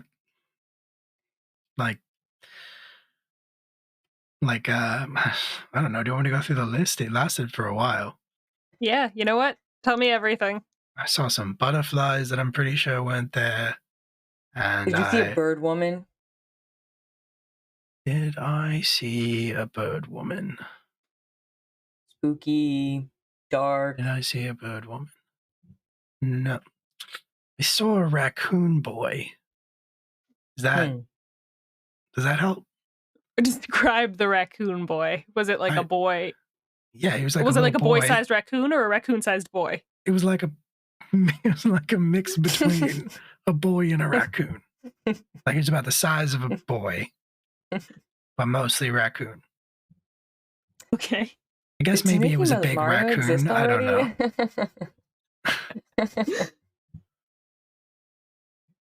Okay, so you just saw, but you didn't see anything. He had little thumbs, though, so. But you didn't see anything, like, besides the fact that it felt awful and you saw some weird animal life. No scary creatures, nobody telling you about the end of the world, none of that. I mean, it was plenty scary, but nobody mentioned anything about the end of the world, no. And you only did it once. Yeah. Honestly, I haven't felt like myself since, so I don't know why anyone would do it a second time.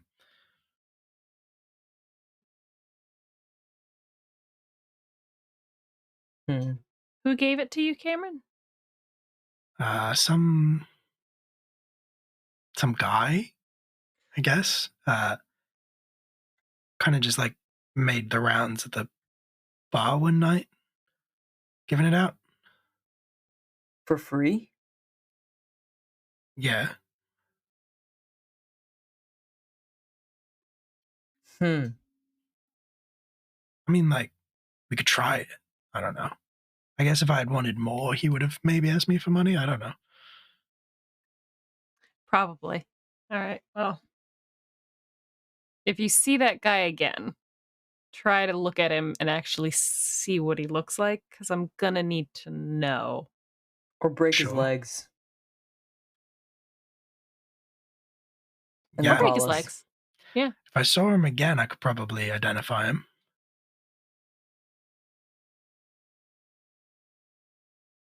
But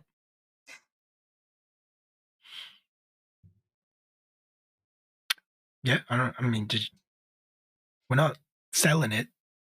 That's your question. Hmm. Yeah. Just making sure, because, like I said, the guy cutting off people's arms seems to either be leaving it on people or looking for people with it. So it wouldn't last. Don't think it would be great if he came busting in here and started snatching people up. Fair enough. Is he gonna cut my arm off? I know. Maybe. Don't go out at night. Don't go out alone. Don't if be he alone. did- Someone was killed in their bed, so. Yeah, we need to find out which person that was. So, don't sleep, and don't go outside, and don't be alone. You just don't be alone. No, you can sleep. Just be with Yeah. somebody. Yeah. Call someone Sleep else. with somebody. Got it. Yes, Cameron. Go sleep with somebody. Fair enough.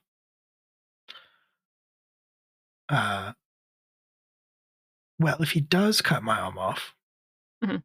I will be fine because I have excellent balance. All right, I'm taking these. I just scoop up my supplies. Just wait at the door. All right. Drink some water or something. You look like shit. That's a good idea. I wish I'd thought of that. It's an excellent idea, you absolute idiot. I don't judge the way you live your life. Yes, you do. That's fair. Well, bye. We'll see you around.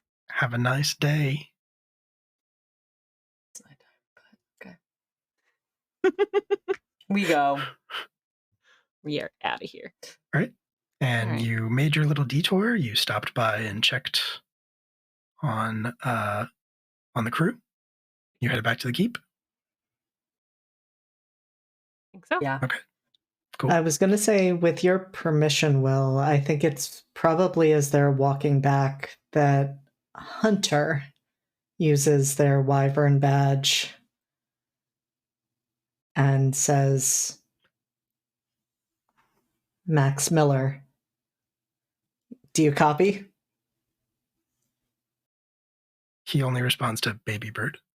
I was about to say, don't you dare. Just say, as long as it's not baby bird. I think you and Kelly need to come back. We're on our way now.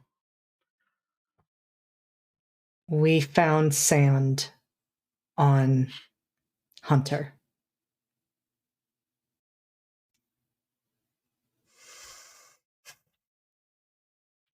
Do they still have it? No, I do.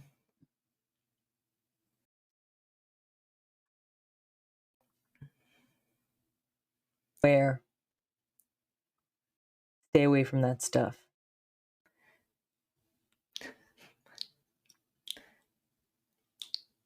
And Hunter offers the not so comforting reaction of, oh, I had a pretty interesting reaction to it. What? Okay. I think Max is just gonna, like, how far are we from the keep? Probably not very far. You're probably like at the gates, Hunter. You can maybe even see Hunter up at the top of the Calderon Keep steps. Kelly's like, why are you running? Why are we running? Kelly, Hunter did something stupid. Just runs on. Okay. You run up the steps and you get to Hunter. I think Wayne, are you around at this point or have you already gone to bed? I am taking Borkus out for a poop, and I say, "Oh, Right. Hey guys, welcome back." Hey, did you say Hey, Wayne. happy birthday to Alec for me? Sorry, what? Yeah, he's a Can I- luminary now. Also, He's been illuminated. yes? I don't know. I don't keep track of that. He's been a I don't keep luminary track the of whole cock time we've shit. known him. I thought it was a lamplighter. No. Oh. That's why he questioned us the first time the lamplighters arrested us. I like to imagine you're just holding Hunter up. And I'm just gripping. Hunter's just like, what is Like happening? shaking a little bit. Wayne, did you see this? What did I see? Hunter? Oh, what? No, I didn't know that. I heard What? about Sand being there. I didn't know it was totally on Hunter. what is I going mean, apparently it's been on everyone. There's a whole like stack of it just building on the table. Mm-hmm. Yeah, Alec told us. Mm-hmm. We saw a guy while we were down there who was like on it, and he was absolutely going on about dreamers and being awake and He Max's was ranting bird about the mother. Raven Queen. Mm.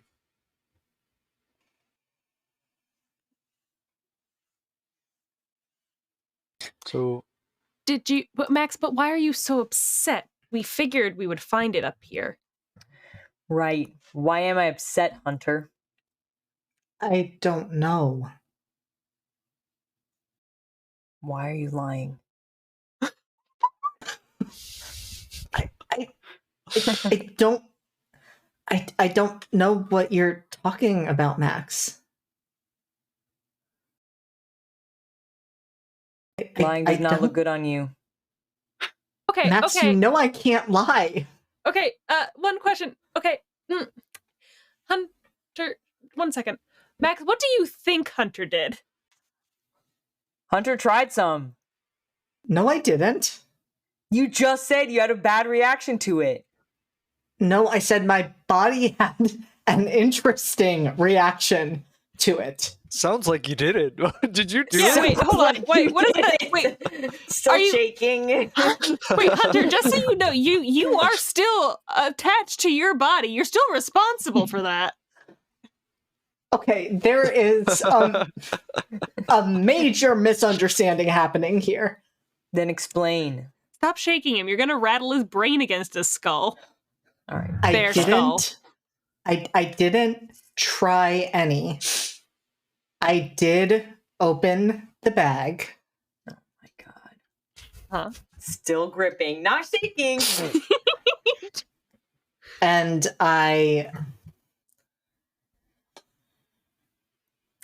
it was whispering. I don't think I realized how far I was getting drawn in until Ak intervened and stopped me. And then you know those brain spiders? The babies. Yeah, the brain spider really wanted it. The brain spider really, really wanted it.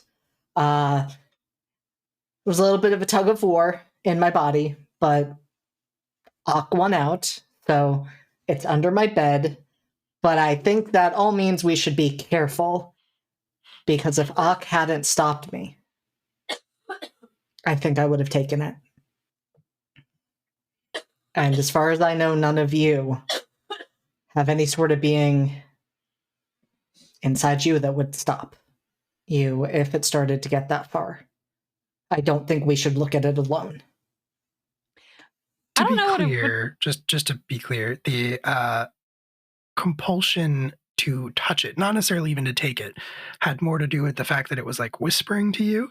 The Dreamweavers, as far as any of you have observed, have no ability to exert control over your body.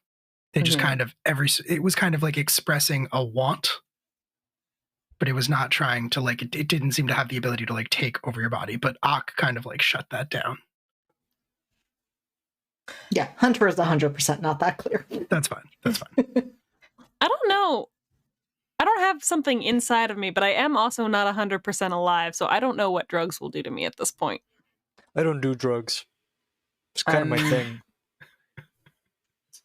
I mean, I don't think any of us curious. should use this. I don't think that's a good idea. If Ak didn't want me to take it, that says to me this is something that is very, very dangerous.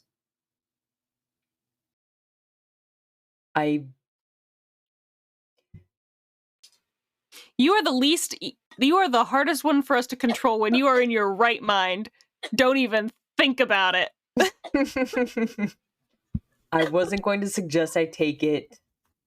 All I was going to say was that the old man was raving about the Raven Queen, saying he could see her, and the ravens are acting strange. So I'm just curious to see what their reaction would be if they saw it.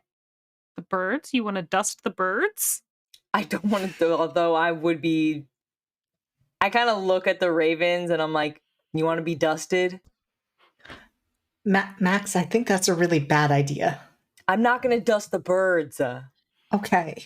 I just want to see what they would do if I held it. I'm not going to take it. The crows are like, Rock, death before dishonor.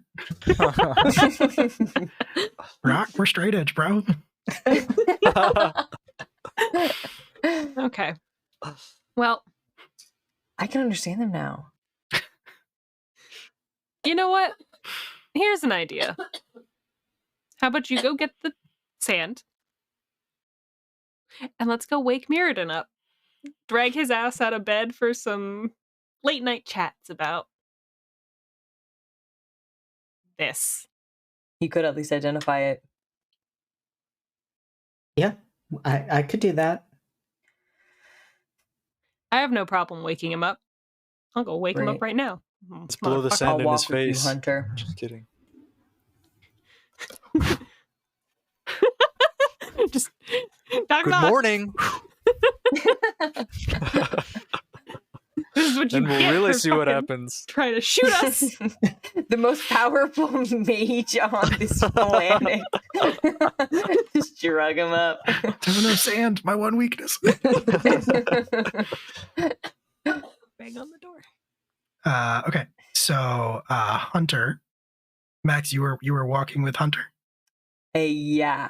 Okay. Just a hand-in-hand situation, arm around shoulder. Yeah, can you describe how you're walking? Do you have your hands in your pockets, like the other person's back pocket? Oh, yeah, that's good. Very cute, but no. I think Max is just kind of tense. 2 steps too close behind him, stepping on. Yeah, exactly. Hunter's heels. Just like arms crossed. And so when we reach Hunter's door, Hunter doesn't open it.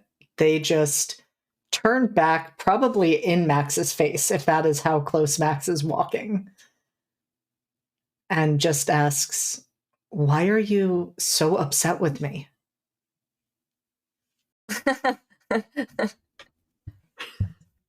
I'm upset because you put yourself in a very dangerous situation. You just said you were about to take it if you hadn't been consumed by your tree god. But do you see an other hunter was just taken? You are not an invulnerable being. That's too big of a word. You are not that powerful. Can't take this dude. There we go. I mean, I was fine. But only because you were lucky, not because you were actually fine.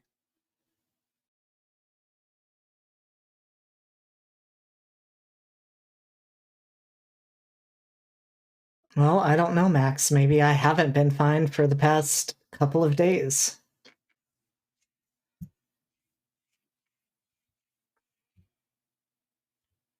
Yeah. I think you're not the only one.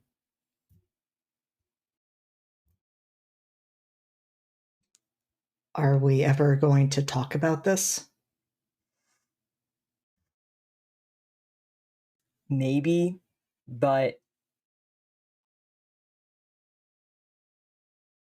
maybe not while there's a vicious killer that seems to be infecting people around us with some drug sand bullshit.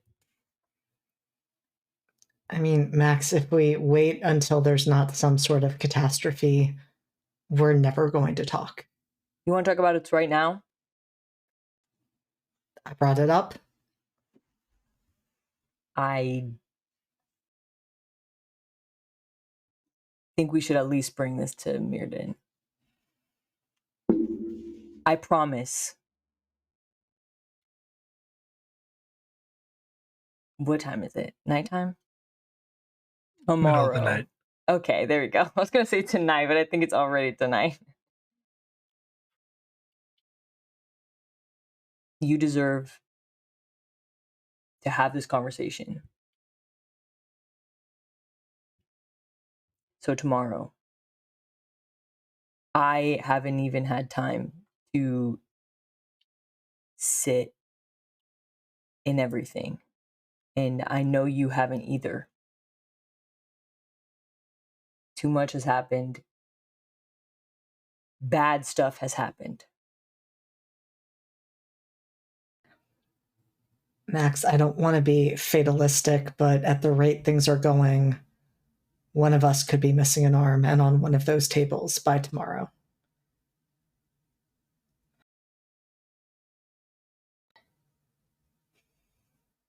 But if you need more time to process, I obviously don't want to force you.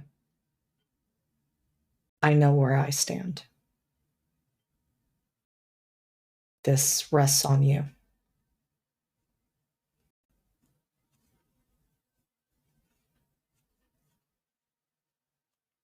Okay. I'm not going to let anyone take your arm. At least not until after we talk tomorrow. That is very sweet and very comforting, Max. But I'm also worried about your arm. No one can chop this thing off. I hope you're right. Does he flex?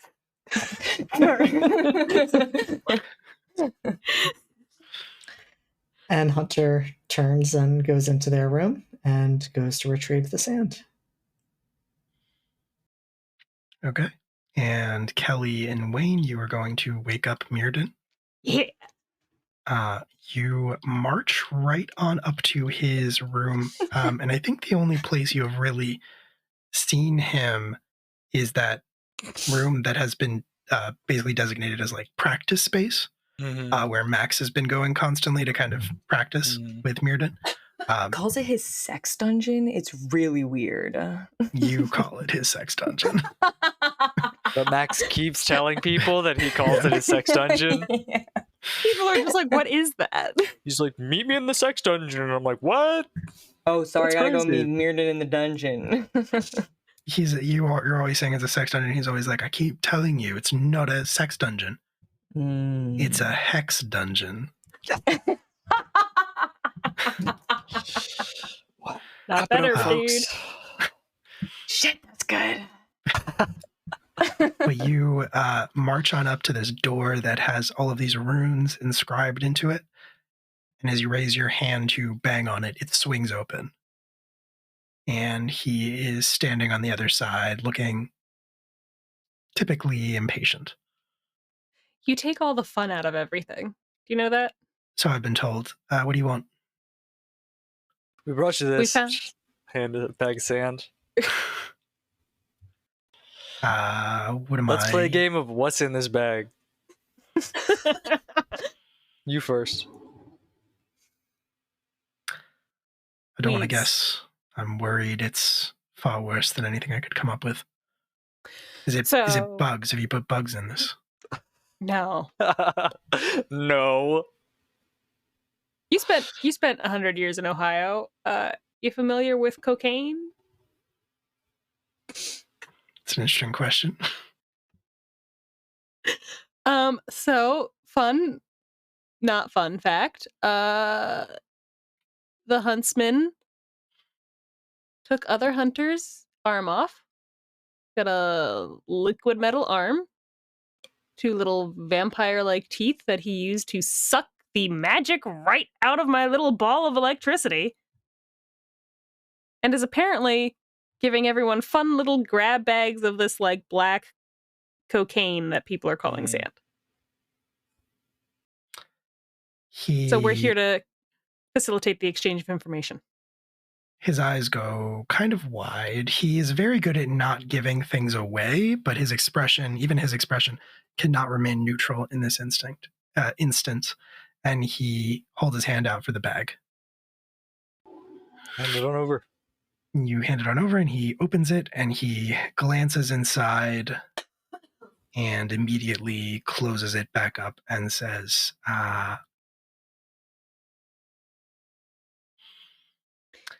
well, the sand's not coming from him, I'll tell you that much. But it's certainly a problem that he's here. Just so you know, according to Hunter and Wayne, there's a whole like office table down in the infirmary full of this stuff. Interesting. Sitting out right there in the open. Interesting. That's good to know. Should we go get that? Should we go bring that up here? No, that will not be necessary. I'll take care of it. Thank you for your help, your information. Have a good night. No. Hold on a minute there, bud. Hold on now. That's not Max how the exchange of information goes. We gave you some information, now you give us some information so we know what we're doing. It sounded familiar to you.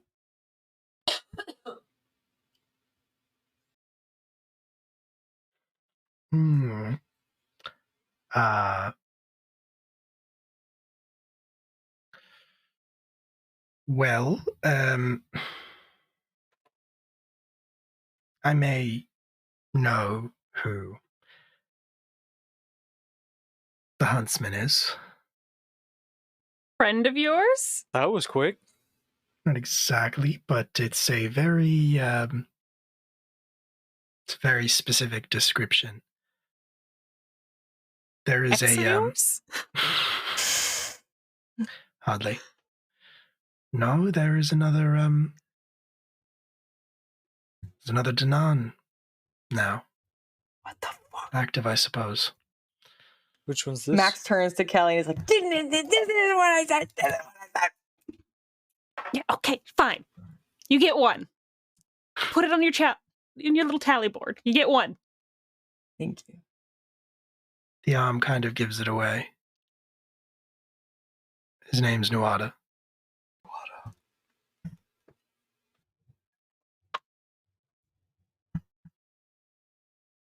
He's not one of the ones that people have old statues of, is he? Does he go by one of the other Oh, yeah, no, titles? he is.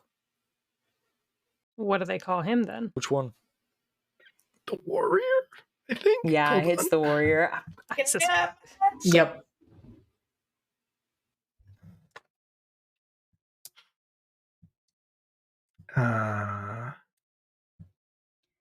Yes. 90% sure. Mm-hmm. Yep. Cool. Yeah. And which one of our bloodlines was he?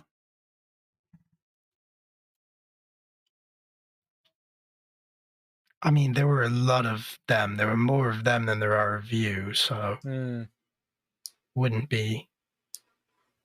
It's not 1-to-1. Does that mean we're linked multiple times, or does that mean there are more of us? Neither. It means there are more of them than there are of you. There were 5 of you. Max, I don't think he's implying that we're related. You said bloodline. He always talks about how it's I know, but I children's whatever fault or whatever for being born.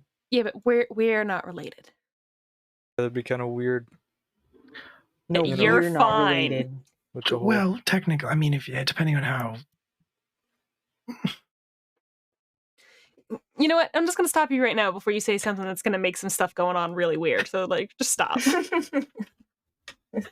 Just stop. I mean, that like the beings of pure and infinite magic who call each other siblings, so that gets a little complicated. But like, technically, all of your bloodlines intersect back to them. But like, that's generations upon generations upon generations. What is the symbol? What is the symbol of Nuada? Do you have a list of the ones that you saw? Could be any number of things. It depends. They occupy aspects. Sometimes they're one thing. Sometimes they're another thing. I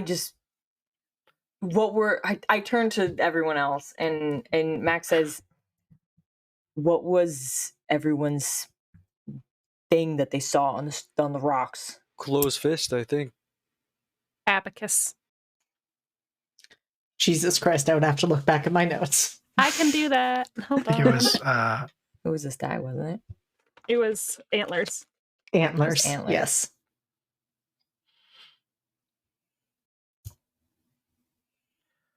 Well, probably not the abacus. I can tell you that much. He's not much for thinking. Never been great at that.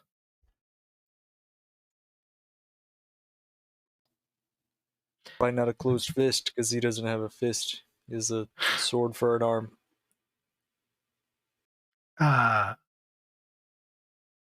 Does he? But you said he had a liquid metal arm. Whoa. I guess I've only seen it in the shape of a sword. But do you mean it could probably like change shapes? Become an arm? It was a hand. I didn't see it.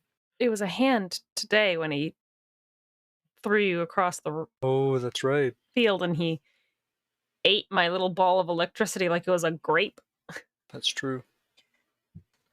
What do they want from us? Do we already know this? What do they want from you?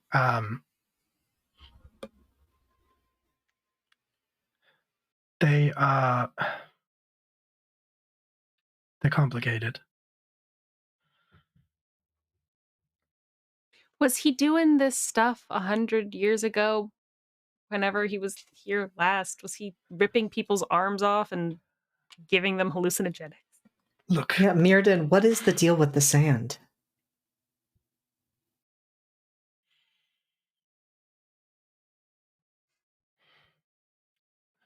The sand.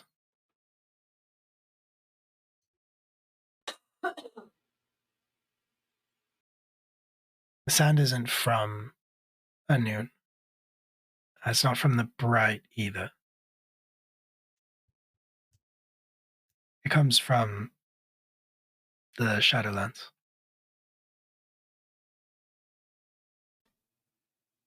Where mankind came from. Humanity. Fleeing the darkness, sailing across the ocean, and eventually arriving in Anun. Anun is kind of in the middle, right? You get the Shadowlands on one side, and you've got the Bright on the other. There, Anun is kind of just squashed in between the Nightlands, rather, not the Shadowlands, the Nightlands. How did it get here then? That is a very good question.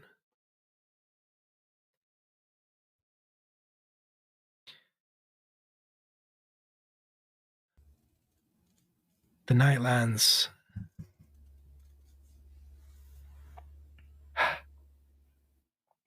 The Nightlands are ever expanding.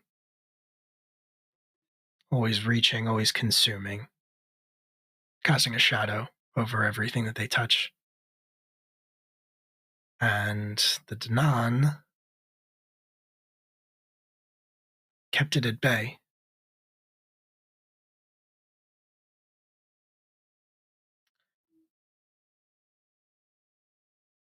After 1,000 years without them here, not exactly sure where we're at with that situation.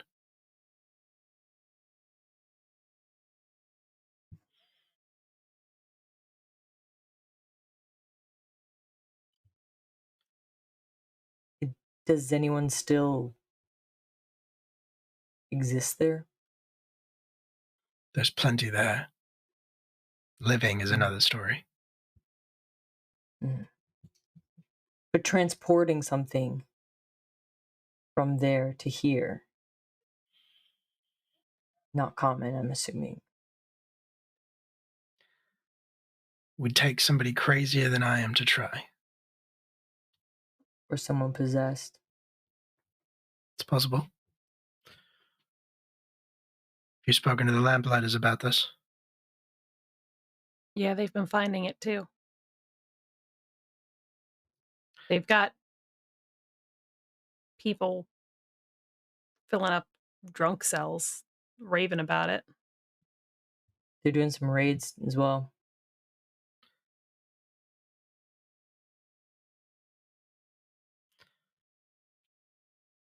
Hopefully they can find the source, where it's coming from, who is producing it. I'll take tonight, examine it, see what I can find. Maybe tomorrow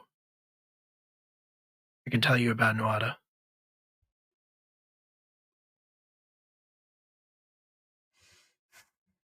All right, we'll see you tomorrow then.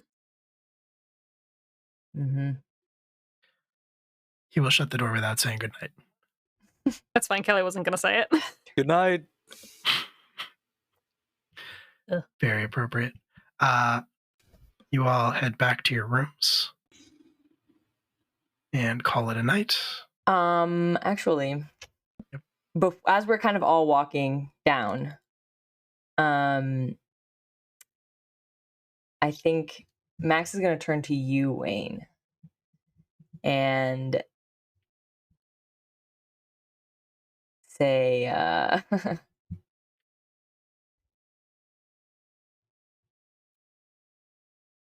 don't want his help. But has Ryan contacted you? Yeah, Justin, fucking grip it and rip it, baby. Let's go. Thank you. Slap that down, dude. Yeah, dude. Thank Crack ya. one for the big boy. No, I haven't heard from Thank him. you for the donation. Do you think I should reach out? Can't I hurt. think he can rot in hell, but the Danan are linked to us. He's still walking. Yeah. We'll give it a shot. Don't bring him here.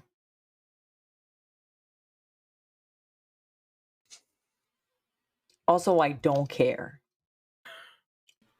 I mean, if I call him, I'm going to tell him that you told me to call him, so... Please don't. I'm just throwing it out there, just letting you know I'm an honest guy. I'm saying please That's fair. To hear that word out of your mouth, this obviously is a very serious situation. I just want to know what he knows about it. And if he's involved. If we need to track him down.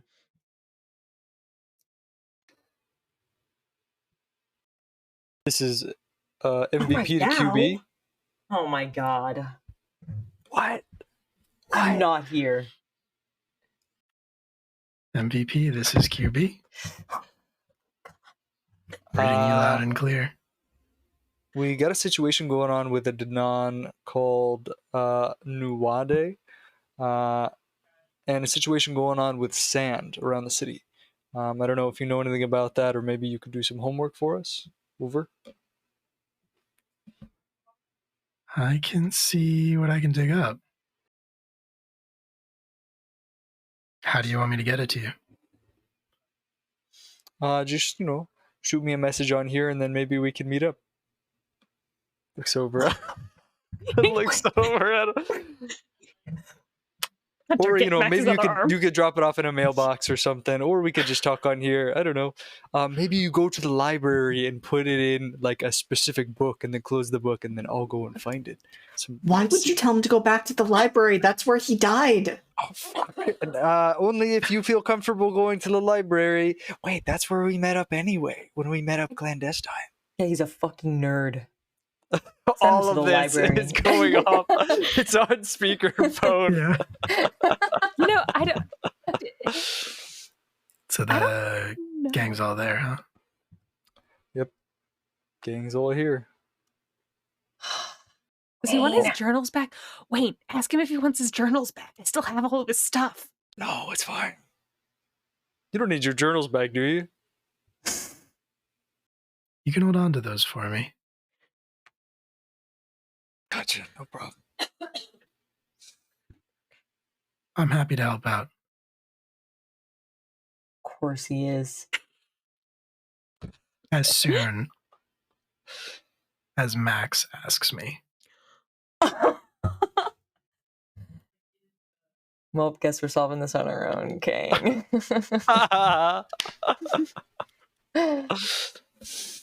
I grab Wayne's arm and put it to my mouth. And I say, listen here, you little piece of shit. This isn't a fucking game. People are dying. And I know you don't care because you're already dead. And I don't think you care about anyone other than yourself. Not you, Kelly. You are cool. I don't think you care about anyone other than yourself. So just do what's right for once in your life. So if I don't care about anybody but myself, Max, what's your excuse? All you have to do is say please.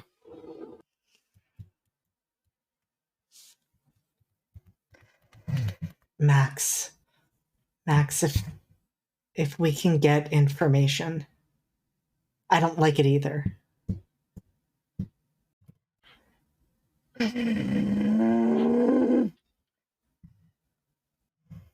I'm Dark Ryan now.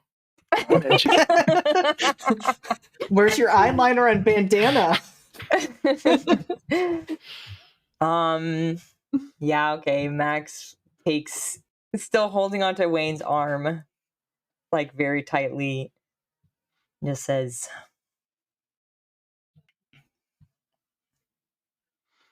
"Run."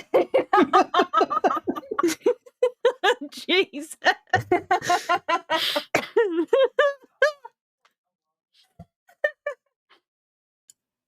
Dark Ryan is fully here. Fuck. Just says, Ryan,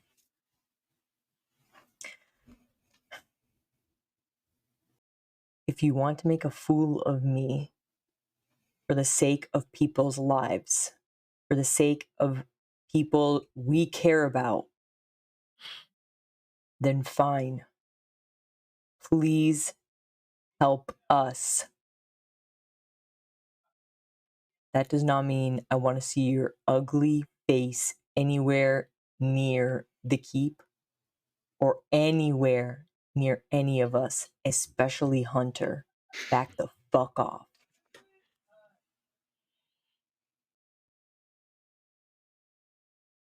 All right. Happy to help out, Max. Shut up. That wasn't so hard. Oh my gosh, shut up, or I'm gonna break Wayne's arm. And I just kind of like give Wayne his arm back. As you pull it away, the last thing you hear him say before the message like clicks off is, "Now, just imagine where you'd be in life, Max Miller, if you were always that honest about what you wanted." Spicy. Behind Max, as he puts his hands on his shoulder, Kelly just gives the 2 thumbs up to Hunter. Hunter looks completely confused by that and just is like, Max just turns to Hunter and says, "I'm gonna kill him again." okay, that was good honesty right there. Did he hear that? Make sure he hears that next time. This You is call him MV to yourself. QB, over and out. TTYL. Yeah, you receive no reply. It's late. You go to bed? Yep. Gonna go write my letters, go to bed, Yes, sir. mind my business. The letters. Just to be specific, I go to my own bed. I don't know where everybody else is going. That's a good point. I don't think it hurts anything to be specific. Neither. Wayne, you're going to Wayne's bed. Kelly, you are going to... I'm also going to Wayne's bed, actually. What a twist. Well, I that's a don't know. twist. I didn't know if you would notice. I did make it a double bed. I did make it Max- a Bunk what is bed. it called? A bunk Max was bed. really sold on that sleepover idea. I Yeah. liked it, you know? No. You go to bed. You call it a night. And I do actually have one question. I'm just gonna throw this out there. Mhm. I do think that Hunter, as we're heading to our rooms, does look at Max and say, "Look, it's probably stupid, but there's been a lot of talk about what happens to people when they're alone. And after coming into contact with the sand earlier, I don't really want to be alone tonight, Max."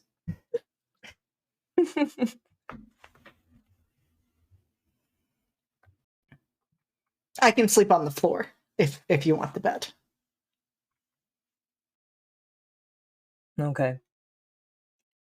But I'm not gonna sleep on the bed. Your bed is way too small for me. That's fair. Okay. And Max gives Hunter like a really tight hug, and then just like a really quick one, and then just like sits against the wall.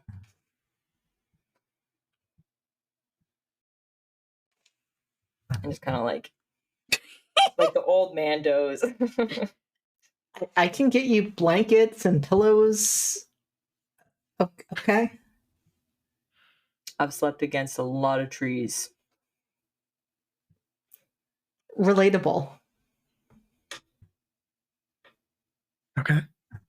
And Max, you like stay awake, kind of keeping an eye on things and watching out for Hunter as long as you can, but eventually you can't fight off sleep any longer. You also doze off. In the morning, the new day dawns. You find yourselves woken up, I think, specifically Wayne. You would be woken up by a knocking at your door. A very soft knocking. Wayne usually sleeps naked, so he puts on a pair of pants. Just puts on a pair of pants, opens the door. And it is Alec Morning.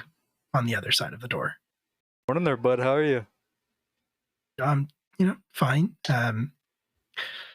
Nobody else seemed to be up yet, and I just came out for breakfast. They told me to come out for breakfast. Oh yeah, for sure. Let me just I'll meet you down in the dining hall. Let me just get my clothes on and I'll be right there. Hey, happy Sure. birthday, by the way. I didn't know if it was a couple days ago or today, so I'll just kind of keep saying it just in case I miss it again. Thank you. Yeah, that means a lot to me. Yeah. Never had a birthday quite this celebrated before. That feels very special. Absolutely. So that's fine. I'll meet you down in the dining hall, but you might want to bring the others. I do have some information. Sounds good. I'll rouse the troops. Good boy, Alec. Good boy. And you are one by one slowly aroused from sleep. Slowly roused from sleep. Sorry. What a weird slip up. I mean, Hunter and Max do walk out of the same room. Yeah, look. Weird slip of the tongue. Who knows? And you all join Alec at the breakfast table. There are other people from the keep here, council members and like the staff members of council members and just people who work at the keep in general. Also taking in breakfast, not just the 5 of you, but Alec will, once you all arrive, Alec, who has a plate of food in front of him, but is clearly waiting for you all to get there before he starts eating, will kind of, he'll greet all of you very, very warmly and very typically for Alec, and he'll say, well, I do have some good news. I think, seems like one of the raids turned up pretty successful.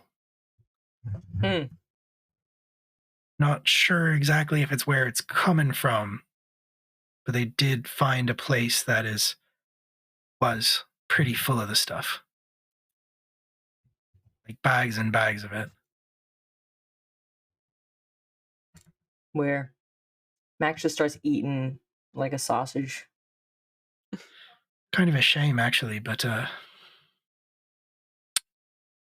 turned up at Peregrine House.